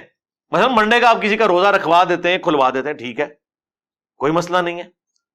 ہم ہوائی جہاز میں حج کے لیے جاتے ہیں لیکن حج کے ارکین تو وہی ہیں, وہی ارکان ہیں جو ہم ادا کرتے ہیں. اسی طریقے سے بخاری اور مسلم کتابی شکل میں لانا یہ خلفائے راشدین نے تو نہیں کیا, ایک اسلام میں اچھا طریقہ ہے جو انہوں نے جاری کیا, لیکن احادیث اصلی وہی ہیں, اپنی جگہ پہ ہیں. قرآن کو پرنٹ کرنا پرنٹنگ پریس کے اوپر دین اصلی جگہ ہے. الیکٹرانک کاؤنٹر یوز کرنا تسبیحات کے لیے, پڑھ رہے اس پہ سبحان اللہ الحمدللہ, یا غوث تو نہیں پڑھنا نا, ہاں. اسی طریقے سے کیمرے میں ویڈیو کو ریکارڈ کرنا یا مسجد میں ایئر کنڈیشن لگانا, یہ ساری کی ساری چیزیں دین کو سپورٹیو ہے. دین کے طور پر نہیں, دین کو سپورٹیو ہے, اگرچہ ان کا ثواب ہے لیکن اصلی دین اپنی جگہ ہے. لیکن دین میں جب کوئی چیز داخل کریں گے تو وہ بخاری مسلم کی حدیث ہے, من احدث فی امرنا ھذا فہو رد, جس نے ہمارے تعلیم کیے ہوئے دین میں کوئی چیز داخل کر دی وہ مردود ہو جائے گی. فجر کے کوئی 2 کی بجائے 4 فرض پڑے مردود, باقی چیزوں کی تو کوئی حیثیت ہی نہیں رہتی. آپ نماز بھی فالتو پڑھ دیں, چلیں کام میں تو سمجھ آتی ہے کہ کمی رہ گئی, فالتو کیوں نہیں قبول؟ نبی علیہ السلام کے طریقے سے ہٹ کے جی منع کی طرح, جی منع ہے, جی مسلم شریف میں حدیث ہے فَإِنَّ خَيْرَ الْحَدِيثِ كِتَابُ اللَّهِ وَخَيْرُ الْهَدِيِ هَدْيُ مُحَمَّدٍ صلی اللہ علیہ وآلہ وسلم وَشَرُّ الْأُمُورِ مُحْدَثَاتُهَا وَكُلُّ مُحْدَثَةٍ بِدْعَةٍ وَكُلُّ بِدْعَةٍ ضَلَالَةٍ وَكُلُّ ضَلَالَةٍ فِي النَّارِ. کچھ الفاظ سنن نسائی میں ہے, مین سٹرکچر مسلم شریف میں اس کی. آگاہ ہو جاؤ, سب سے بہترین کلام اللہ کی کتاب ہے, سب سے ہدایت یافتہ راستہ محمد صلی اللہ علیہ وآلہ وسلم کا ہے. بدترین کام وہ ہیں دین میں جو خود سے جاری کر دیے جائیں, اور وہ تمام کام بدعتیں ہیں, تمام بدعتیں گمراہیاں ہیں, اور تمام یہ گمراہیاں اور بدعات جہنم میں لے جانے والی ہیں وَلِعَوْذُ بِاللَّهِ تعالی. تو منع ہی ہے نا. ایک جملے میں بخاری مسلم میں حدیث ہے کہ مجھے اللہ نے جوامع کلمات کے ساتھ مبعوث کیا ہے, ایک جملہ بولتا ہوں سب کچھ کور. جی رفع دین کا حکم کدھر ہے؟ جی بخاری میں ہے, مسلم میں بھی حدیث موجود ہے مالک بن حویرث والی, بخاری میں ذرا تفصیل کے ساتھ ہے. غزوہ تبوک کے موقع پر آئے تھے وہ 20 نوجوان, جب واپس جانے لگے تو نبی علیہ السلام نے فرمایا صلو کما رأیتمونی اصلی, نماز اس طرح پڑھنا جس طرح مجھے نماز پڑھتے ہوئے دیکھا ہے. اور مالک بن حویرث ہی بخاری مسلم میں روایت کر رہے ہیں کہ میں نے رسول اللہ کو نماز پڑھتے ہوئے دیکھا, شروع کرتے وقت وہ ہاتھ اٹھاتے, رکوع میں جاتے وقت اٹھاتے, اور رکوع سے سر اٹھاتے وقت اٹھاتے. بخاری میں صرف ہاتھ اٹھانے کا ذکر ہے, مسلم میں ہے کانوں تک اٹھاتے ہیں, کانوں تک بھی ثابت ہے اور کندھوں تک بھی. تو مالک بن حویرث نبی علیہ السلام کی وفات سے 1.5 سال پہلے مسلمان ہوئے ہیں, اور ایک جملے میں اس طرح نماز پڑھنا جس طرح مجھے پڑھتے ہوئے دیکھ رہے ہو. اب جو عمل نبی علیہ السلام نے کیا ہے وہ عمل جب وہ رپورٹ کر رہے ہیں تو اس میں شامل ہے. جی حکم کدھر ہے؟ حکم موجود ہے بخاری کے اندر, بلکہ جلسہ استراحت بھی روایت کیا ہے مالک بن حویرث نے بخاری میں کہ وہ پہلی رکعت میں اور تیسری رکعت میں اس وقت تک کھڑے نہیں ہوتے تھے قیام کے لیے جب تک کہ وہ بیٹھ نہ جائیں. اس کے علاوہ بھی بخاری میں نبی علیہ السلام نے تیزی سے ایک صحابی کو نماز پڑھتے ہوئے دیکھا تھا, تو اس میں آپ علیہ السلام نے کیا فرمایا تھا؟ سکون سے نماز ادا کرو, تکبیر کہو, پھر قرات کرو, پھر رکوع میں, پھر جب پہلا سجدہ کرو تو بیٹھ جاؤ, پھر دوسرا سجدہ کرو, پھر بیٹھو, اور پھر اگلی رکعت کے لیے کھڑے ہو. اس میں جلسہ استراحت کا حکم ہے. 6251 نمبر حدیث ہے صحیح بخاری کے اندر. تو یہ جوامع کلمات ہے. جب نبی علیہ السلام نے کہہ دیا کہ میرا طریقہ اس کے علاوہ گمراہی ہے تو منع. پھر اگلا پتہ کہتے ہیں نہیں ٹھیک ہے, ثابت نہیں ہے, منع بھی نہیں ہے, لیکن گناہ کا کام تو نہیں ہے نا, اس میں کون سا گناہ ہو گیا؟ ہم کہتے ہیں رکو ذرا, صبر کرو. جنازے کی اذان کہاں پہ منع ہے؟ جی وہ ثابت نہیں ہے. نہیں یہ تو دلیل نہیں آپ نے لینی, آپ کہتے تھے منع کہاں ہے؟ جی منع تو نہیں. عید کی اذان کوئی منع نہیں, صرف حدیثوں میں یہ آیا کہ دیتے نہیں تھے, منع تو کہیں نہیں کی. اور بخاری مسلم میں حدیث ہے اذان کی آواز سن کر شیطان جو ہے وہ پیٹ پھیر کر بھاگ جاتا ہے، اس کی ہوا خارج ہو جاتی ہے. تو عید والے دن تو 2 اذانیں ہونی چاہیے. جو لوگ سال بعد مسجد میں آتے ہیں شیطان کو بھگایا جائے، لیکن نبی علیہ السلام نے نہیں دی. اس کی وجہ سے اقامت بھی نہیں ہوتی. نماز دن کی ہے اور جہرن ہوتی ہے، حالانکہ دن کی نمازیں سری ہیں، ظہر و عصر. صرف جمعہ جہرن ہے اور عید کی نماز جہرن ہے. کیوں؟ نبی علیہ السلام نے اس طرح تعلیم فرمایا. منع نہ جنازے کی اذان ہے نہ عید کی. پھر وہاں کہیں گے نہیں ثابت نہیں ہے. بس آپ کو جواب مل گیا کہ آپ بھی جو کچھ کر رہے ہیں وہ ثابت نہیں ہے. اس کو آپ گستاخی کی کیٹیگری میں لے جا کر اور ایک جذباتی طریقے سے اپنے معاملات کو لے کے چلنا یہ بالکل غلط ہے. پھر وہ کہتے ہیں دیکھیں قرآن میں آیا وَأَمَّا بِنِعْمَةِ رَبِّكَ فَحَدِّثْ، اپنے رب کی نعمتوں کا خوب چرچا کرو. تو رسول اللہ سے بڑی کون سی نعمت ہے؟ اس لیے ہم پھر نہ چرچا کرنے کے لیے روڈوں پہ نکلتے ہیں، روڈیں بلاک کرتے ہیں تاکہ مریض جو ہیں وہ ہاسپٹل نہ پہنچ سکیں، بچے سکولوں اور کالجز تک نہ پہنچ سکیں. ظاہر ہے یہی کچھ ہی ہو رہا ہوتا ہے نا. آپ ذرا پنڈے چلے جائیں، پورا ربیع الاول کا مہینہ انہوں نے جلوس نکالنے ہوتے ہیں، ہر روز کوئی نہ کوئی سڑک ایک بلاک کی ہوئی ہوتی ہے انہوں نے. بھائی چاہے 12 ربیع الاول کا جلوس ہو، چاہے 10 محرم کا جلوس ہو، چاہے وہ دیوبندیوں کا 1 محرم کا جلوس ہو، یہ سب کے سب کنٹرول انوائرمنٹ میں ہونے چاہیے. روڈز کو بلاک کرنا، رسول اللہ آج دنیا میں تشریف لے آئے بفرض محال، تو آپ علیہ السلام اس چیز کو پسند فرمائیں گے کہ آپ لوگوں کو تکلیف دے کے یہ سارے اعمال کر رہے ہو؟ یہ بالکل غلط پلی لیتے ہیں. پھر وہ کہتے ہیں دیکھیں جی بخاری میں ایک حدیث ہے کہ ابو لہب کی ایک لونڈی تھی سویبہ، وہ ابو لہب نے حضور کی پیدائش کی خوشی میں اسے آزاد کیا، تو مرنے کے بعد کسی نے خواب میں دیکھا تو اسے اس انگلی سے رطوبت پلائی جاتی ہے. یہ بے سند روایت ہے، چلیں اسے آپ ٹھیک بھی مان لیں، ایک خواب بیان ہوا. اس میں سے یہ کہاں ثابت ہو گیا کہ اس روایت کی بنیاد پہ نبی علیہ السلام ہر سال 12 ربیع الاول پہ لونڈیاں آزاد کرتے تھے، یا خلفائے راشدین لونڈیاں آزاد کرتے تھے، یا یہ جو کہتے ہیں وہ لنگر پکا کے ایک دفعہ حضور نے تقسیم کیا. سنن کبریٰ البیہقی میں آتا ہے اور المعجم الکبیر طبرانی میں. حالانکہ وہ نبی علیہ السلام نے اپنا عقیقہ کیا تھا، میلاد نہیں منایا تھا، ورنہ تو ہر سال منا رہے ہوتے. اس طرح چیزیں لیتے ہیں، وہ آدھا سچ بڑا خطرناک ہوتا ہے، اس کے ساتھ چیزیں جوڑ لیتے ہیں. پھر وہ کہتے ہیں کہ جی نبی علیہ السلام جب ہجرت کر کے مدینہ شریف آئے تو بنو نجار جو آپ کے ننہال سے تھے، ان کی بچیوں نے مدینے کی چھتوں پر کھڑے ہو کر یا محمد یا رسول اللہ کے نعرے لگائے تھے. بالکل لگائے تھے، کیونکہ نبی علیہ السلام سامنے تشریف لائے تھے، ہجرت کی خوشی میں آپ کو ویلکم کیا تھا. آج بھی رسول اللہ سامنے تشریف لائیں، ہم لبیک یا رسول اللہ کے نعرے لگا کے آپ کو ریسیو کریں گے. اس میں میلاد تو ثابت کہیں نہیں ہوتا. یہ تو نہیں تھا کہ ہر سال جب ہجرت کی ڈیٹ آتی تھی تو بچیاں چھتوں پہ چڑھ کر طلع البدر علینا اور یہ سارا کچھ پڑھتی تھی. وہ ایک ایونٹ تھا، اس ایونٹ کو اس وقت سیلیبریٹ کیا گیا. پھر وہ کہتے ہیں کہ جی لائٹنگ کا ثبوت تو اس حدیث میں ہے جو مسند احمد میں ہے، دلائل النبوہ کے اندر بھی ہے اور مشکات میں موجود ہے. بالکل صحیح حدیث ہے. نبی علیہ السلام نے فرمایا میں اللہ کے ہاں اس وقت بھی خاتم النبیین لکھا ہوا تھا جب آدم علیہ السلام ابھی مٹی اور پانی کے درمیان تھے. میں دعائے ابراہیم ہوں، میں عیسیٰ کی بشارت ہوں، میں اپنی والدہ کا وہ خواب ہوں جو انہوں نے پیدائش کے وقت دیکھا کہ ان کے لیے ایک روشنی ظاہر ہوئی جس کی وجہ سے شام کے محلات بھی ان پر روشن ہو گئے. وہ کہتے ہیں اس سے لائٹنگ ثابت ہوتی ہے. نبی علیہ السلام کی والدہ محترمہ کو اللہ تعالیٰ نے یہ بشارت دی تھی کہ آپ سے وہ بچہ پیدا ہوگا کہ جس کا دین، جس کی حکومت بالآخر اس وقت کی سب سے بڑی سپر پاور رومن امپائر کو بھی سپرسیڈ کر جائے گی. یہ ایک بشارت تھی. اس سے نبی علیہ السلام کے گھر والوں نے، اہل البیت نے یا خلفائے راشدین نے کبھی رزلٹ نہیں نکالا کہ وہ 12 ربیع الاول کے اوپر لائٹنگ کروانا شروع کر دیں. حالانکہ اس وقت بھی دیے مسجدوں میں جلتے تھے، لیکن کوئی ایسا رزلٹ نہیں نکالا گیا. وہ کہتے ہیں نہیں جی عبداللہ محدث دہلوی نے لکھا ہے کہ وہ 3 جھنڈے دیے گئے تھے، ایک نبی علیہ السلام کے گھر پر، ایک خانہ کعبے کی چھت کے اوپر. عبدالحق محدث دہلوی یہ انڈیا پاکستان بنگلہ دیش میں وہ تحفہ ہے کہ جتنی آپ کو یہ بڑی بڑی خرابیاں نظر آ رہی ہیں نا، یہ اس بندے کی وجہ سے ہیں.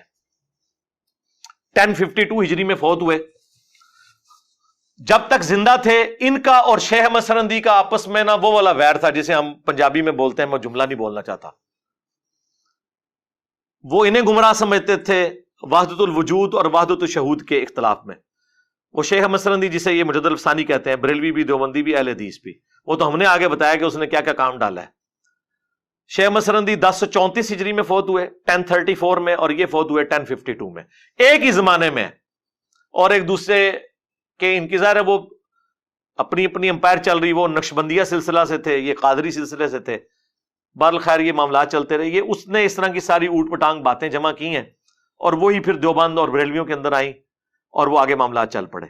یہ کوئی نہ آیت ہے نہ حدیث ہے۔ ڈاکٹر طارق قادری صاحب نے کوشش کی، وہ کہتے ہیں جی صحیح مسلم میں ایک حدیث ہے، حضرت معاویہ رضی اللہ تعالیٰ عنہ نے میلاد منایا تھا، آپ وہ حدیث پڑھیں اور اس کے بعد ان کی عقل کا ماتم کریں کہ اس حدیث کے اندر میلاد کا کہاں پہ ذکر ہے۔ وہ حدیث صحیح مسلم میں بھی ہے، مشکات میں بھی، کہ حضرت معاویہ رضی اللہ تعالیٰ عنہ ایک دفعہ مسجد میں تشریف لائے اور انہوں نے دیکھا کہ کچھ اصحاب بیٹھے ہوئے ہیں، صحابہ اور تابعین، اور وہ آپس میں بیٹھ کے اللہ کا شکر ادا کر رہے ہیں کہ اللہ تعالیٰ نے ہمیں اسلام کی دولت سے سرفراز کیا، نبی الاسلام دنیا میں تشریف نہ لاتے تو ہم گمراہی کی زندگی مر جاتے۔ تو معاویہ نے آ کے ان سے پوچھا تم لوگ کیا باتیں کر رہے تھے؟ انہوں نے کہا ہم تو اللہ کا شکر ادا کر رہے تھے۔ تو انہوں نے کہا اللہ کی قسم اٹھاؤ کہ تم یہی کام کر رہے تھے۔ سب نے کہا کہ ہم قسم کھاتے ہیں کہ ہم اسی لیے یہاں بیٹھے ہوئے یہ باتیں کر رہے تھے۔ تو حضرت معاویہ نے کہا رضی اللہ تعالیٰ عنہ کہ یہ میں نے بدگمانی کی وجہ سے قسم نہیں اٹھوائی تم سے، بلکہ اس لیے قسم اٹھوائی ہے کہ ایک دفعہ ہم بھی رسول اللہ کی مسجد میں اسی طرح بیٹھے تھے اور حضور ہمارے پاس تشریف لائے، اور آپ نے بھی ہم سے آ کے اسی طریقے سے پوچھا اور پھر قسم اٹھوائی اور پھر بتایا کہ میرے پاس جبرائیل علیہ السلام آئے تھے اور انہوں نے اللہ کی طرف سے مجھے بشارت دی ہے کہ اللہ تعالیٰ آپ کے ان ساتھیوں کی وجہ سے فرشتوں میں فخر فرما رہا ہے، کیونکہ فرشتوں نے کہا تھا نا یہ زمین میں دنگا و فساد کریں گے، لیکن وہ لوگ بھی ہیں جنہوں نے نبیوں کی دعوت کے اوپر لبیک کہا۔ اس حدیث میں میلاد کا ذکر کہیں نہیں۔ ہاں یہ ضرور ہے کہ نبی علیہ السلام وہ تو سرکار پھر روزانہ ہم رسول اللہ کا احسان جو ہمارے اوپر ہے اس کو تو ہم یاد کرتے ہیں، لیکن کوئی محفل میلاد نہیں تھی، وہ تو جب بھی ہم بیٹھتے ہیں، جب بھی اللہ رسول کی باتیں شروع ہوتی ہیں تو یہی کچھ ہوتا ہے۔ تو یہ حدیث میں نے آج سے کئی سال پہلے حضرت معاویہ کے فضائل میں بھی بیان کی تھی کہ اس سے ان کی صحابیت ثابت ہوتی ہے۔ پھر ان کے پاس ایک اور بڑا حربہ جس سے وہ دیوبند اور اہل حدیث کو قابو کرتے ہیں، وہ کہتے ہیں تمہارے ابے نے لکھا ہے، ابن تیمیہ نے اقتداء الصراط المستقیم میں، کہ میلاد منانا اگرچہ بدعت ہے لیکن اس کے پیچھے چونکہ نیت اچھی ہے لہذا ثواب ملے گا۔ میں جب نیا نیا اہل حدیث کی طرف گیا نا تو بس یہ چند ایک باتیں تھی جن کی وجہ سے مجھے سمجھ آ گئی کہ آپ فرقہ اڈاپٹ کریں گے تو آپ کی چمڑی اترے گی۔ تو مجھے آج بھی یاد ہے، میں وہ اہل حدیث کی مسجد میں بیٹھا ہوا، یہ 2008 کی بات کر رہا ہوں، آج سے 14 سال پہلے۔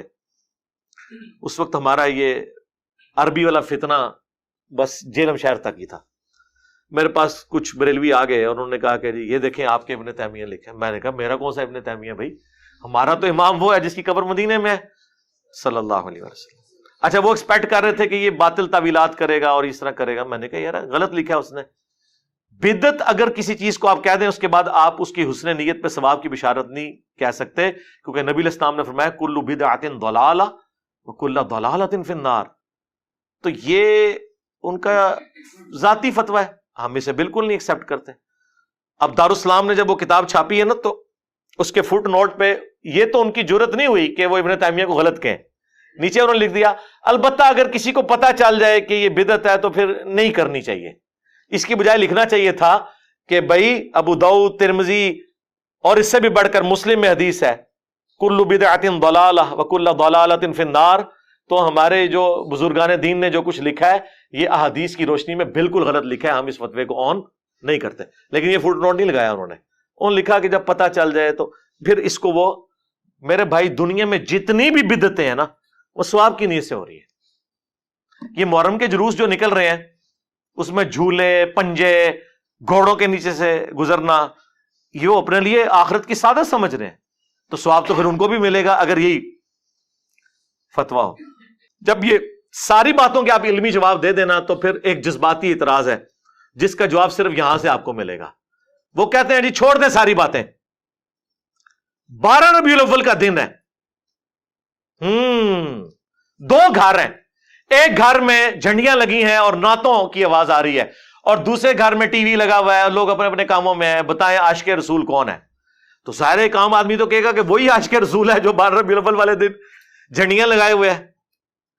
اور دوسرا جو ہے اس کو تو خوشی نہیں ہے, وہ کہتے ہیں پھر ہم صحیح تو کہتے ہیں سوائے ابلیس کے جہاں میں سبھی تو خوشیاں منا رہے ہیں. ہم کہتے ہیں رکو ذرا, صبر کرو. 12 ربیع الاول سے بھی 2 مہینے پہلے 10 محرم کا ایک دن آیا تھا. ایک گھر سے مجلس میں آہو بکا کی آوازیں آ رہی تھیں اور لوگ اہل البیت پہ کیے ہوئے ظلم کو یاد کر کے رو رہے تھے, اور دوسرے گھر میں کچھ بھی نہیں ہو رہا تھا. اس وقت یہ جو دوسرے والا گھر ہے نا, یہ تمہارا بریلویوں کا گھر تھا اور وہ شیعہ کا گھر تھا. اب بتاؤ اہل بیت کے عاشق شیعہ ہوئے یا بریلوی ہوئے؟ کہتے ہیں نہیں نہیں, اس کا یہ مطلب تو نہیں کہ ہم ان سے کوئی بغض رکھتے ہیں, یہ ثابت نہیں ہے. تو سرکار او بھی ثابت نہیں ہے. آیا انہوں داڑھ تھلے, ہاں یہ داڑھ اسے کہتے ہیں. کئی لوگ مجھے داڑھ کیوں دی, یہ جناب جو آخر میں جو داڑھ ہے نا, ہاں یہ داڑھ کا لفظ نبی علیہ السلام نے بھی یوز کیا ہے. ابو داؤد, ترمذی, ابن ماجہ میں میرے بعد تم بہت اختلاف دیکھو گے, اس وقت علیکم بسنتی و سنت الخلفاء الراشدین المہدیین, تم میری سنت اور میرے خلفاء راشدین کی سنت کو لازم پکڑ لینا اور اپنی داڑھوں سے اسے پکڑ لینا. ہم نے سنت بھی داڑھوں سے پکڑی ہے اور ان کے بابوں کو بھی داڑھوں کے نیچے لے کے, وہ کسی اور نیت میں پکڑی ہے, کسی اور نیت میں, الحمدللہ. تو یہ آخر ان کے پاس حل یہی رہ جاتا ہے کہ آپ کو ایکسپلائٹ کرتے ہیں. پھر آپ اسی ڈاکٹرن میں جب ان کو جواب دینا, پھر ان کو اندازہ ہوتا ہے کہ یار کسی کے اوپر گستاخی اہل بیت کا فتویٰ لگانا, گستاخ رسول کا فتویٰ لگانا ان باتوں کے اوپر جو دین میں موجود نہیں, جہاں پہ ہو آپ بالکل فتویٰ لگائیں. اگر ہم کوئی مس بہیو کرتے ہیں, کوئی اہل بیت کی گستاخی کرتا ہے, ان کی شان کو کم کرتا ہے, لگائیں فتویٰ. کوئی نبی علیہ السلام کی گستاخی کرتا ہے, آپ ضرور فتویٰ لگائیں. لیکن وہ کام جن کاموں کو شروعی بعد میں کیا حکومتی لیول پہ آپ کے بادشاہوں نے, ان کی بنیاد پہ آپ لوگوں کے اوپر فتوے لگائیں, تو اپنی اداؤں پر غور کریں. صلو علی محمد وآل محمد, اللہم صلی علی محمد وعلی آل محمد واصحاب محمد وازواج محمد وامت محمد اجمعین الی یوم الدین.